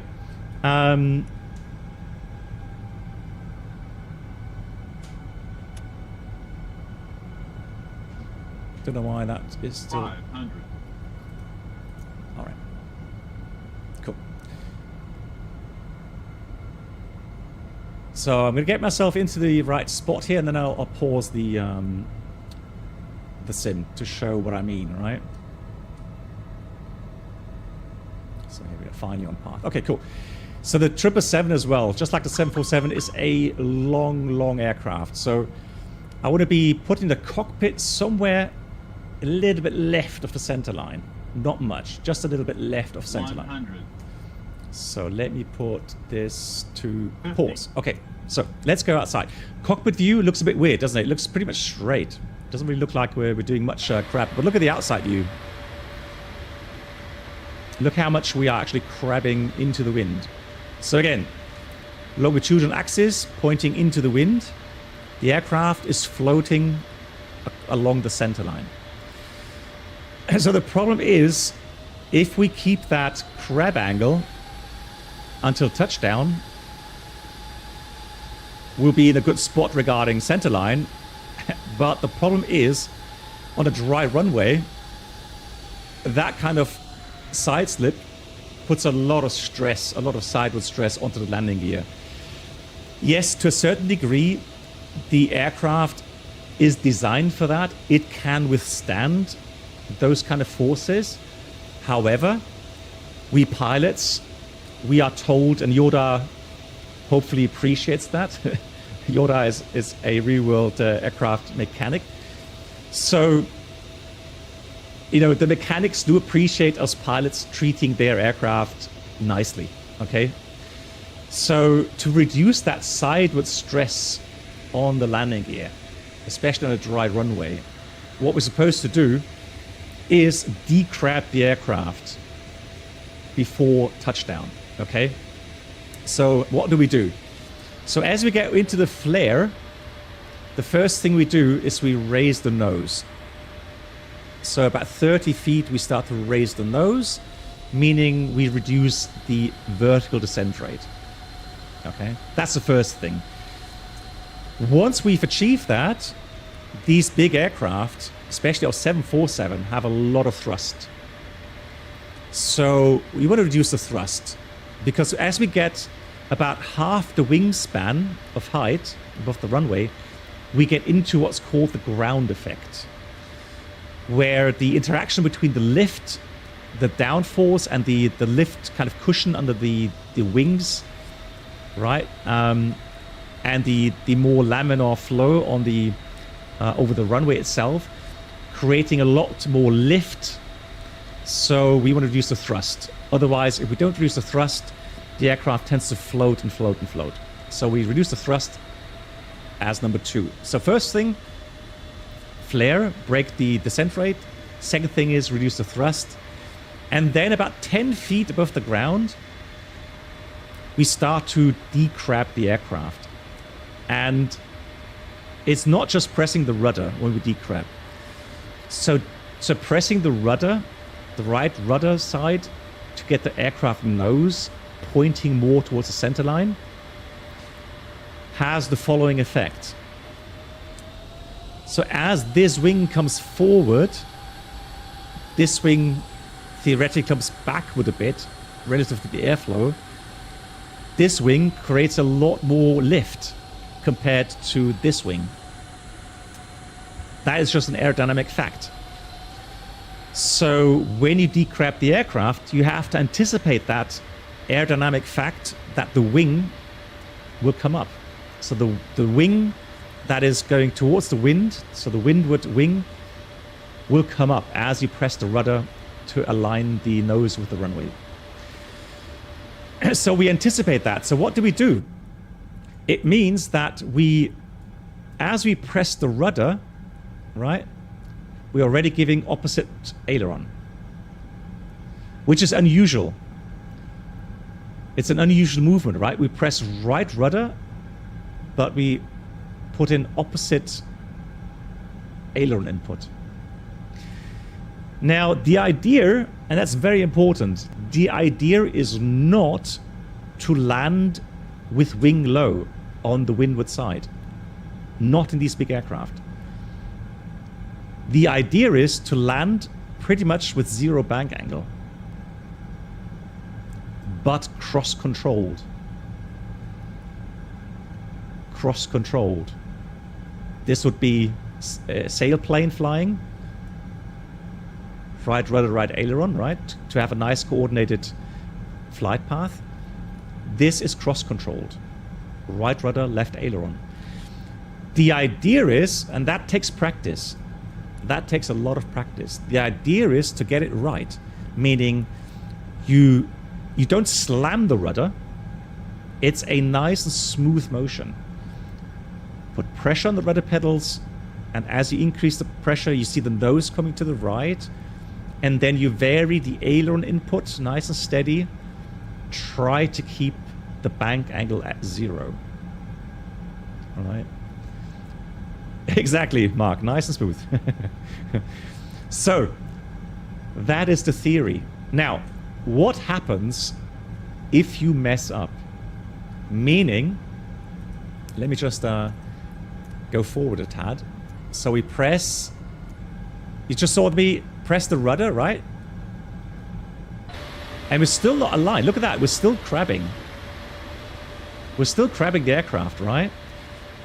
However, we managed one thing, and that is we managed to keep the wings level. So let me have a look. Let me continue. 30, 20. There we go. Okay, so whatever I've done a pretty good job. It's not 100% decrabbed, but this is much, much better than the crab angle that we had prior. Touching down, cheater, touching down with this crab angle is fine. Right? You don't have to take out all of the crab before touchdown. And I will tell you why. The thing is, if you get it wrong, meaning if you flare too high and you take out all the crab angle, and even if you manage to get wings level and you float, the wind will push the aircraft towards the edge. Right? So it's okay, and I would actually land with a bit of crab angle just to be able to make sure I don't start drifting off the center line. Okay? So what's something you just do not want to have, and that is the following. This. Okay? So having the left wing, so the windward side wing being lifted up. Why is that? Two reasons. One, you're banking away from the wind. That is definitely going to help the wind push you off the center line. Okay? One. But one thing that's much more critical is the following. Have a look at... So here's the wind, right? So here comes the wind. And the wind says, oh, beautiful. Thank you so much for showing me so much of your wing. Because now I've got all of this area, including the lovely flaps, to push up the wing. And the wind is relentless. 35 knot crosswind? Exactly. Hold my beer and let me lift the wing for you. So this is really a situation you do not want to be in. Now, if you are in this situation, you have to have a lot of aileron input, a lot. So I need the aileron input not just to prevent the wind from picking up the wind. No, I have to go and get the wing back to level. So now I'm kind of in panic mode, and now I'm going, oof, really snappy left aileron input. And this is where things become unstable. This is where we start to get pilot-induced oscillation, PIO, and things become really uncoordinated. And I can only tell you, from my experience in real life, this machine, this like 65-meter long metal machine with this huge wings, it is just all over the place with inertia. So by the time you make an input, and by the time your input reaches the ailerons and spoilers and rudder, and by the time the aircraft starts to roll, you literally have to go and already oppose that input, because the inertia will move the aircraft for much longer than what you think. And that's why you get these pilot-induced oscillations. So this is really the point where if you get into this spot, honestly, it's already a go-around.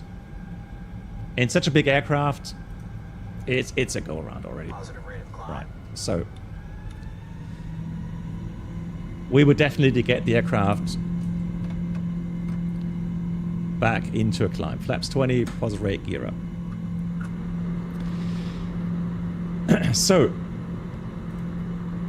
with the theory that we have now been talking about, let me have a look again at the video.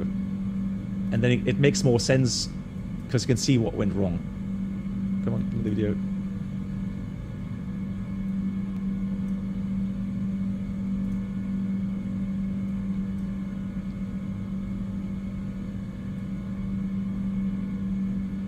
There we go. So here, again, here's the 747. It's hard to see really because it's nighttime, but you can see the 747, right? It's drifting down. Let me put this to 0.25. So slow motion, right? Here they come into the flare. Now, initially, already he kind of did look at how he pulls up the nose, right? So it did too much.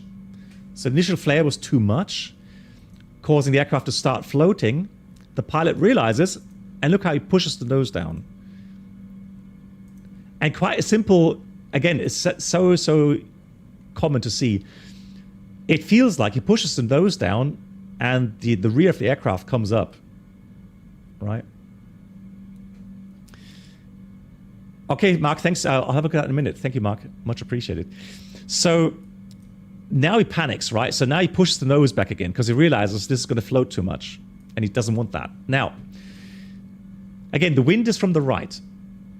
Exactly. It's a shame we can't see the rudder inputs that well, but the wind is from the right. But what we can see now is that the pilot allows the wind to pick up the wing. He still hasn't touched down. He's still not touched down. Now the wind picks up the wing. And again, in this position, the more bank you get, the more attack area the wind has. So the bigger the force gets of the wind pushing that wing up. If you look at the left-hand nacelle, here's the engine of the engine 1, of the engine 1 nacelle. If the aircraft had touched down here, that would have been a pod strike here already. That engine would have struck the ground here. But what he does, he still floats, but then he kicks the rudder, the ailerons, and he reduces the bank angle. But that again increases the yaw, the crosswind correction angle. See how the nose goes right again? Now they're already past the normal touchdown zone markers. So the flared past the touchdown. And now the thing happens, now he's in panic. You see now, he's probably now inputting, or maybe either the pilot monitoring is yelling at him or her, right? Saying, hey, bank angle, bank angle. And now they put in full right aileron, I would assume, which then causes that pilot-induced oscillation. And you see the whole inertia. So the mass of the wing, the fuel in the tanks, that just is you can't recover that. Oh, really? Okay, so I didn't know that. Okay, so engine 1 and engine 3 had strikes as well. Wow. Okay, so there we go. So here the engine, strikes the ground. Yeah, and probably here was engine 3 already. So I'm not surprised. Number 1, and I think now the whole aircraft comes left again. Look at that, it comes left. And potentially here we have another contact with engine 1. Now, again, don't get me wrong. This is something that could happen to me as well. Right? This is something, there's so many factors that play into the situation, including human factors, fatigue, not having much experience in crosswind conditions, whatever. I mean, that is up to the investigators to find out, right? And again, that was the third approach. So I am not saying that this would never happen to me. No way. I would never say that, because I have so much respect for landing these big aircraft in these conditions. And as long as the crosswind conditions are in limits, you kind of have the feeling like, okay, well, I'm not going to chicken out, right? I can do this. It's within limits. I'm a pilot. I'm licensed on this aircraft. So, my boss can expect me to at least try the landing. Now, the key, and this is something, again, it's a human factor thing, where, at which point do you stop that landing attempt? Well, Astor, I don't know. The investigators will have to find out if they had to commit. The only reason why you have to commit is if you have a fuel issue. All right. So again, the only chance you have is to see that, okay, I flared a bit too high. I'm correcting the high flare. Now I have to decrab the aircraft. Okay, I'm not really doing much good job on decrabbing the aircraft. Okay, I keep trying. And now, this is the point where you would have to know and understand, this is the point where I have to go around. Right? My experience tells me that I cannot recover from this. So the only way out now would be a go around. But again, I want to stress, I do not say that that wouldn't have happened to me. Right? You never know what factors play into these things. And I've made some bad landings. And I'm sure I've made landings where I was close to hitting an engine pod. Right? So again, I am far from perfect, and I am happy. So I still have a couple of flights to do. But knock on wood, if I manage to get my last landings without putting a scratch on the aircraft, it will mean that I've had so much luck in my career that, this has never been an issue for me. Okay. So I have the highest respect for these conditions. I know how challenging these are. And so we can only talk about what went wrong, but I'm not going to put blame on anyone here. It's just theory of why this happened, why the bank angle got where it was, and why very likely then the overreaction to the other side, because they realized they had way too much bank here. So they wanted to correct that, right? And so maybe already they had the feeling that they touched down and they wanted to land, get down, and then they wanted to straighten up the aircraft and the input was just too much. And then again, like I said, the inertia. So once the whole aircraft starts rolling strongly, it's just, you just have very little margin. I would guess about, what is it, 8 degrees, 7 degrees of bank before a pot. I don't have the values for the 747, but it's not much. So the strike happens very quickly, right? I feel sorry for them.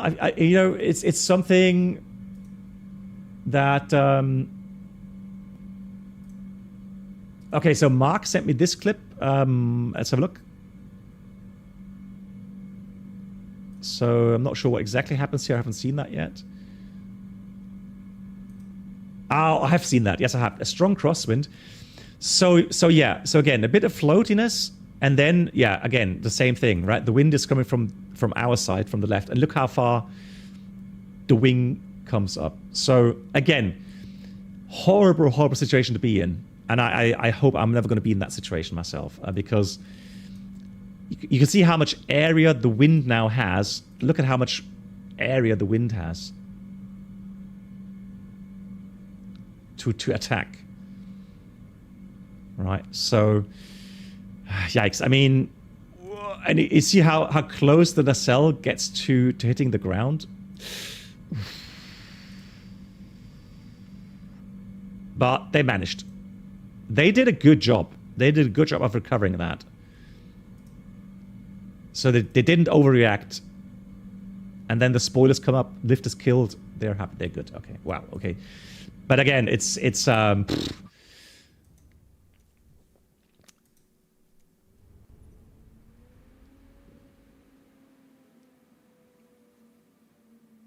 Hunter asks, at what point can the pilot monitor intervene and call a go around if they deem? Okay, so let me put this to my view as a pilot monitoring as a captain.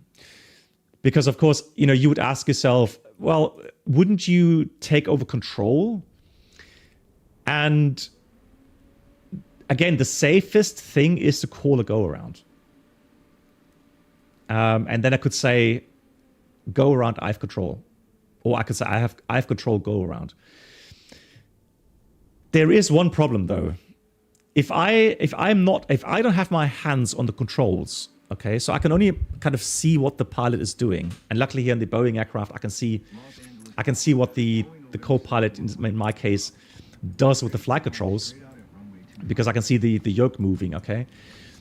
So then I could put my hand on the yoke and say, I have control, go around.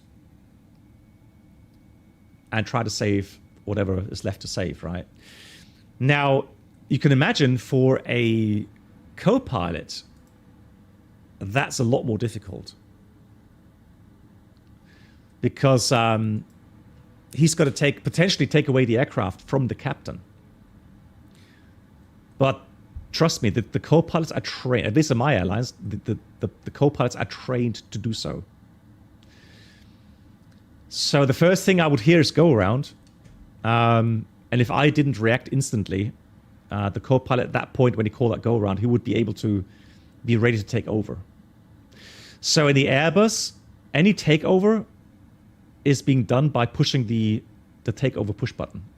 So the red autopilot disconnect button. So in manual flight, that's a takeover push button. To make sure that the other control inputs are not recognized. Do you lose your license for... No, so Aviamar, it's a good question. And I got the question yesterday in the German live stream as well. And I fully understand the question. It's a good question.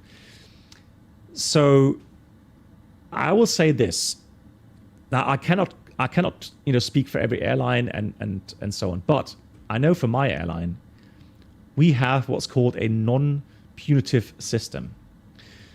So as long as I didn't do anything, wrong on purpose, meaning I tried to land the aircraft at 45 knot crosswind, as an example, so outside the limitations, or if I tried to land the aircraft against all the call-outs from my first officer, and if there's any kind of instance where it's very likely that I acted irresponsibly, then yes, then I can put myself in a position where I could be punished for it. The Captain Black Box infotainment experience. Astor, thank you so much for the 3 months, Astor. Astor. Much appreciated. Thank you so much. Thank you. So, the philosophy is non-punitive. It means that if I try to land the aircraft within the wind limits, and I make a mistake handling the aircraft, and then you have what outcome we have here with the engine pod striking the runway, and so I maybe missed the opportunity to go around, that should not be reason to have me punished. Okay, so I'll give you an example. So let's say the airline punishes the pilot, sacks the pilot. Well, what kind of signal does it send out to the other pilots? Well, not a good one, does it? So again, you want to make sure that as long as the pilot does respect the limitations, acts responsibly, and then something happens because it's such a challenging approach, and maybe there was a wind gust, a very, very kind of unlucky wind gust in the flare, whatever, right? And from that incident then occurred, that should not lead to punishment. No.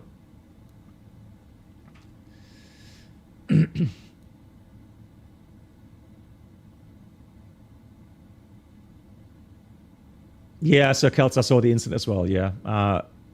We talked about these things, right? It's not normally just one issue. It's usually many different things that lead up that chain of errors that then leads to a possible accident. Yeah, so again, theory, right? Crosswind is very challenging. These big birds go into the flare, reduce the thrust. If the flare works correctly, start reducing thrust, and then it's a nicely coordinated push of the rudder, and at the same time aileron input, try to keep the wings level. So that's the idea. If the wind is from the left, if the wind is from the right, what they had in Taipei, it would be left rudder and right aileron. And my landings, so in the simulator, I've done literally on every simulator ride I've had. I've had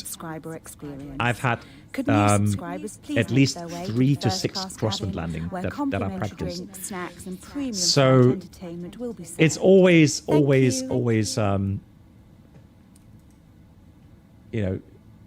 it's also to the responsibility of the pilot themselves, right?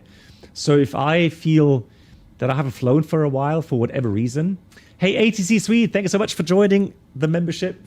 Oh, hang on. There it is. Here we go. ATC Swede, thank you so much for becoming a member here on YouTube. Much appreciated for your support. Thank you very much. Yeah, so we practice this, and it needs to be practiced, right? Tremonia asks, so an A320 crosswind landing is not that hard to fly as in big planes? Okay, so no. So Tremonia, no, I would say it's also complicated. The reason is that whenever you have a fly-by-wire system where the aircraft also, even manual flight, does things to stabilize the aircraft, then it has to be practiced again. Like, how much input does the fly-by-wire system do, and how much do you need to do as a pilot? And this has to be practiced. I wouldn't say landing A320 crosswind is easier. The only thing you can say is that your margins for error before you get a engine pod strike is a bit bigger. Although the Neos, I don't know, the Neos will have a strike also a bit earlier, I think, than the COs. But it doesn't matter what aircraft you're flying. Crosswind landings, crosswind at max crosswind component or max certified crosswind component is always a challenge, always. But that's why we practice these things. Cool. Okay, guys, I was actually going to show you something interesting regarding Microsoft Flight Sim 2020 and 2024. There is TFX effects now available from 3Sim, they're called, a free add-on that give you the option to have some interesting effects here. I think in X-Plane they already are in automatically. Here in the sim in 2024 and 2020 they are not. Where on earth are we? Are we on 24? Hang on, where is it? This is 25 right. So 25 right. Execute. There we go. We're going to put zero fuel weight, reserves, cruise. Just going to put in some values here. Takeoff, flaps 5. Flaps 5, CG, speeds, and then fuel pumps, lights on, and then we are going to have an engine fire. So on takeoff, I'm going to use the FSI panel again to do that. Tire pressure. I don't know what's wrong with the tire pressure. What did we do with the tires? Hang on. Gear. Oh, can we fix the? Can we fix that right now? Aircraft failures. Clear all. Execute. There we go. Perfect. Nice. Okay, so then last thing to do is checklist. We'll use checklist completed.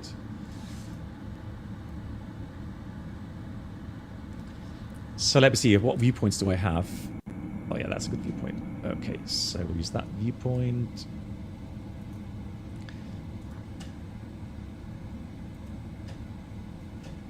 So let me do that. Get that all ready for the fun. Okay, here we go. So let's go take off.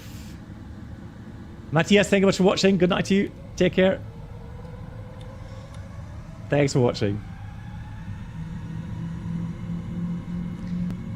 So we have thrust ref, thrust set. Oh, we have the Rolls-Royce engines. TPR, or EPR, I should say. addons checked.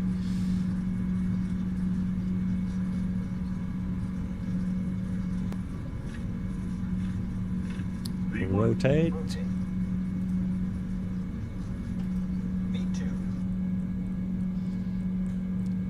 Pause right. Gear up. Oh, engine fire right. Ay. No actions below 400 feet. Select runway heading or runway track. Autopilot on. Wow, now imagine if you're sitting here.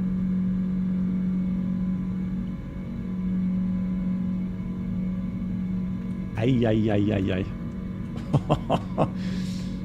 That looks just scary, alright? I mean, I don't know how comfortable I would feel if I were a passenger sitting here and I see and I see this. Oh my god. I would be scared. No joke.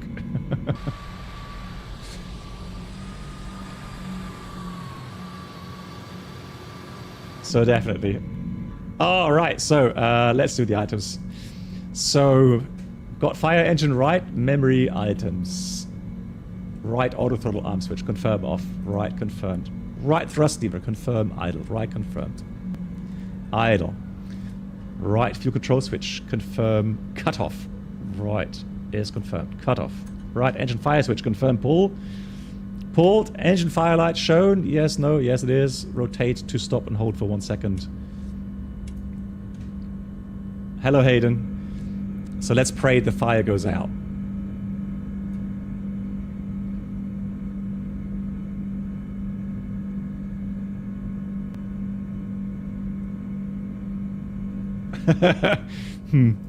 Is it discharged? Yes, it is just discharged. Oh, okay, let's discharge the other bottle. Oh no.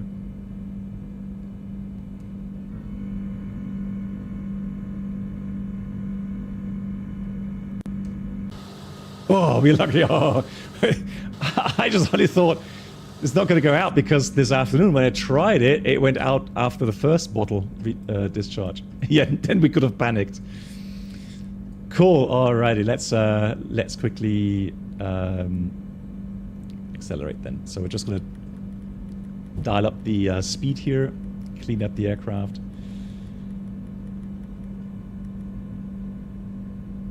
Poof.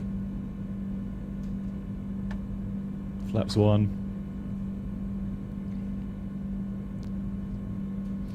Oh, weather-wise, are we on live weather again? No, we're not. Okay, live weather. Perfect. Alrighty.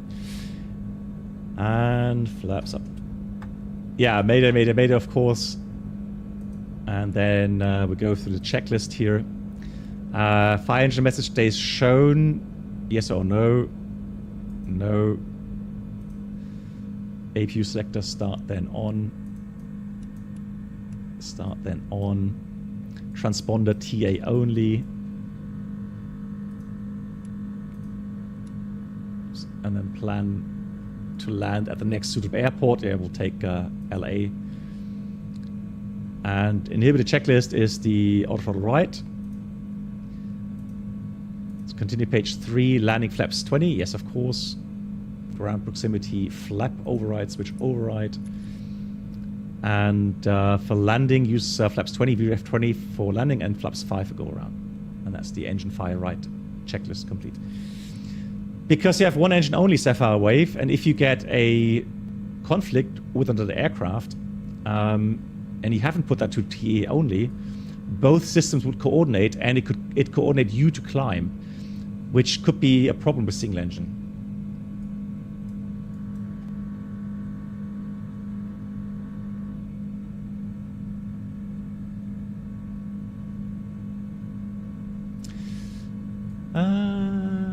Learn Airbus? No, I do fly Boeing IRL, and I do fly the 777 here from time to time. So let me do one more thing here. So let me go manual flight. Flaps 1. Good. Let's pretend we have a really bad day and the landing gear is unable to extend. Okay, so we've done all the checklist. We've burnt all the fuel that we could. Auto brake will remain off. Speed brakes will then go down. So we are going to land, gear up, and we shall do so. Yeah, wind doesn't really matter. So we'll do 07, which is the longest runway.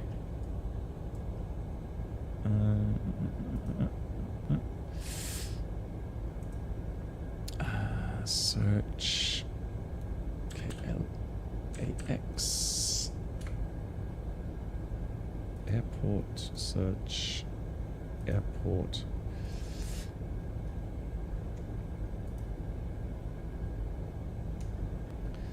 So the longest runway eastbound is the 7 left. There we go. 7 left, execute. Actually, let's do that, execute. And so we got gear up. We're going to use some speed brakes here, flaps 5. How many miles do we have? 15? Probably need to do a 360 to get the get down.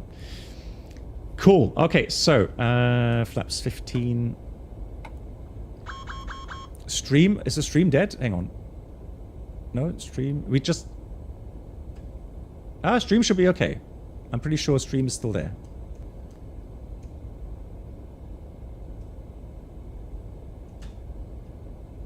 Let me know if you guys... It works. Okay, thanks. I got worried there. Thank you, Hayden. Yeah, somebody was saying stream, and I was like, hang on, has the stream died? No, all good.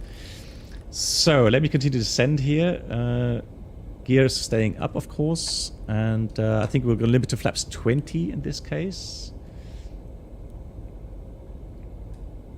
I don't know exactly the procedure by heart, but... So single engine, gear up landing. What could possibly go wrong?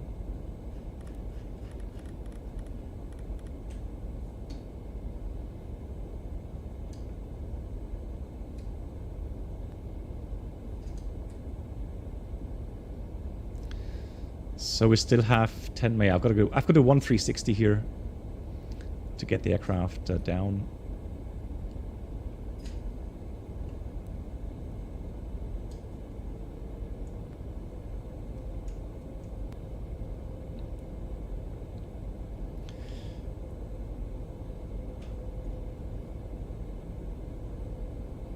Oh, you mean like when the next stream is? Ah, okay, hang on. Let me get you schedule. Where's my schedule prompt here? There we go. So Tuesday is the next stream. Is that what you meant?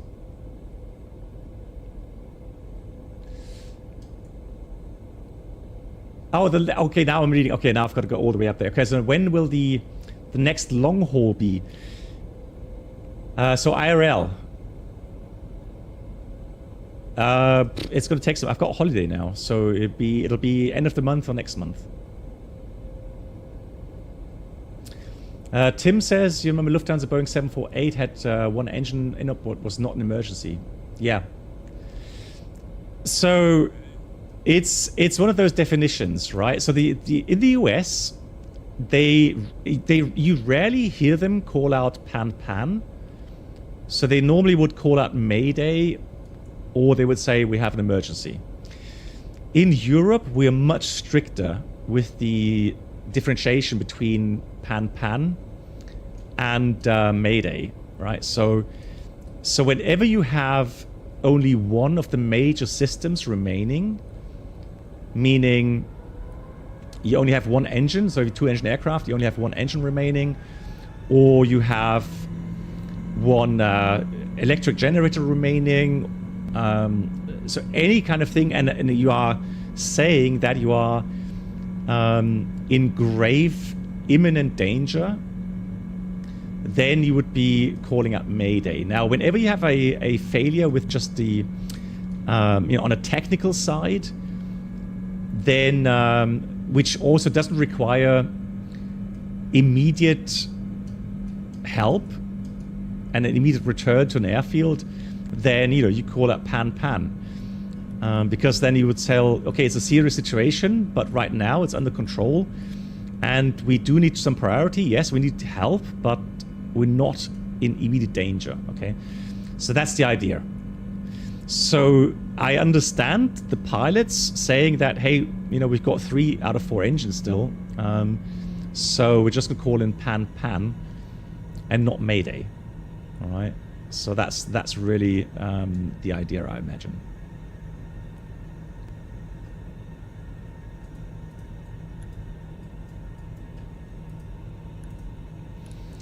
So let me help myself out with a bit of flight directors here.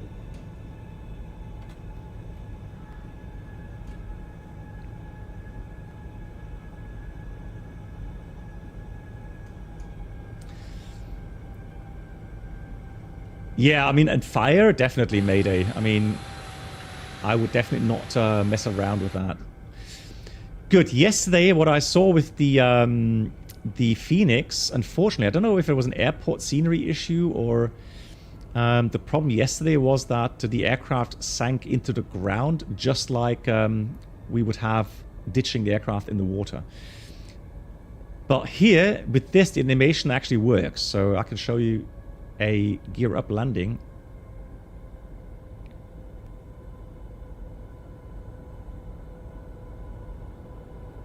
Come on, we're a bit high in the approach. Let's get down.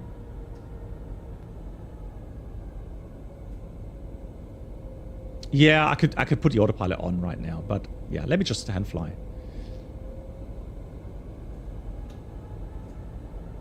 Let me have some fun. Well, still pretty fast, so I think I do need a bit of more descent rate here. Come on.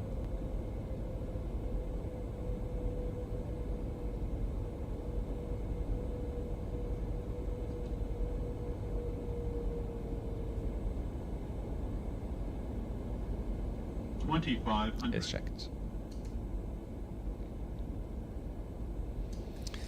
There we are.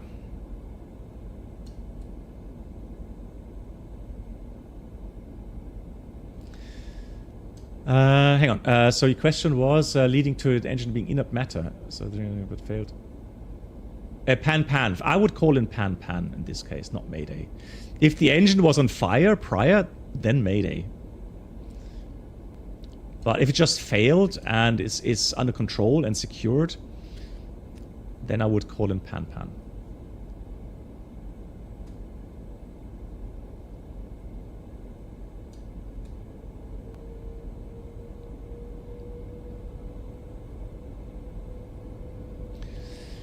So IRL, if they have foam on the runway available, then they would have foamed the runway. So we saw the accident, the Jeju airline accident in Korea, where they came in very fast with very little flaps, it seemed. 1,000. And it's very hard to. Well, I don't have it set for the yoke at the moment, I'm afraid, and I can't let go of the yoke, otherwise we crash. So you know, having a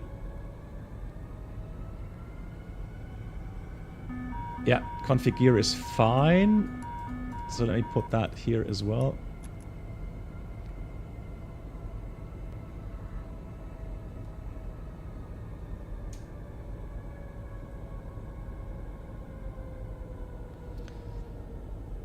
So we have to get the aircraft down 500 quickly. And then hope the runway is enough to stop the aircraft. Sync rate. Yes. Sync rate. Correcting. Sync rate. Sync rate. 50. 30. 20. 10. Come on. Get it down.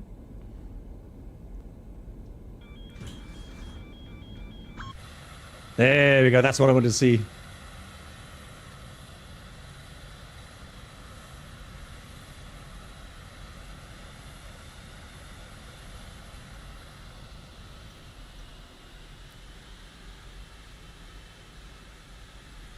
Some great effects there. Okay.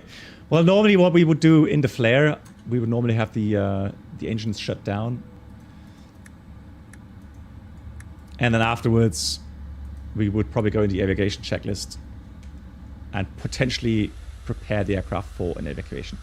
Yes, so very nice effects. I mean, if you want to have those effects, I can give you the link. Again, it's free.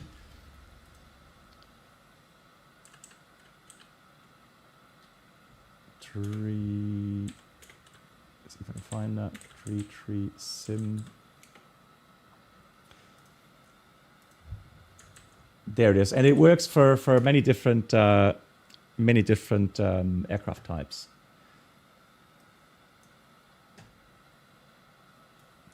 The installation, there's a YouTube video. I would recommend that because there's two files, and And also you need to be on their Discord to download the installation file. So they have, requirements. A gift from me to you. Oh, Enjoy Aviamar. the gifted sub. Thank you, Aviamar, gifting 5 subs. That's really, really kind, Aviamar. And again, it was my pleasure having you, in the shared cockpit today. Much appreciated. Thank you for your generosity. And all those that just been gifted, please say a big thank you to Aviamar. Thank you, thank you, thank you. A big round of applause.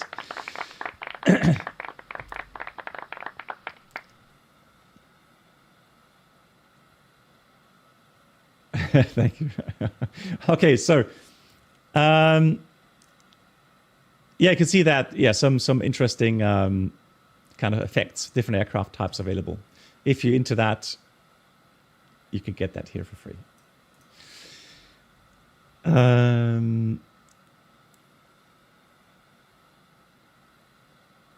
Yeah, so a firefighter from the airport Frankfurt said they no longer use foam on runway because the friction is then so low and the aircraft will slide much longer. Yes, I would imagine that as well, yeah. Yeah, that makes sense to me, yeah. Cool, thank you very much. All right, guys, I hope you enjoyed today's stream. I did, for sure. There will be more shared flights coming in the future.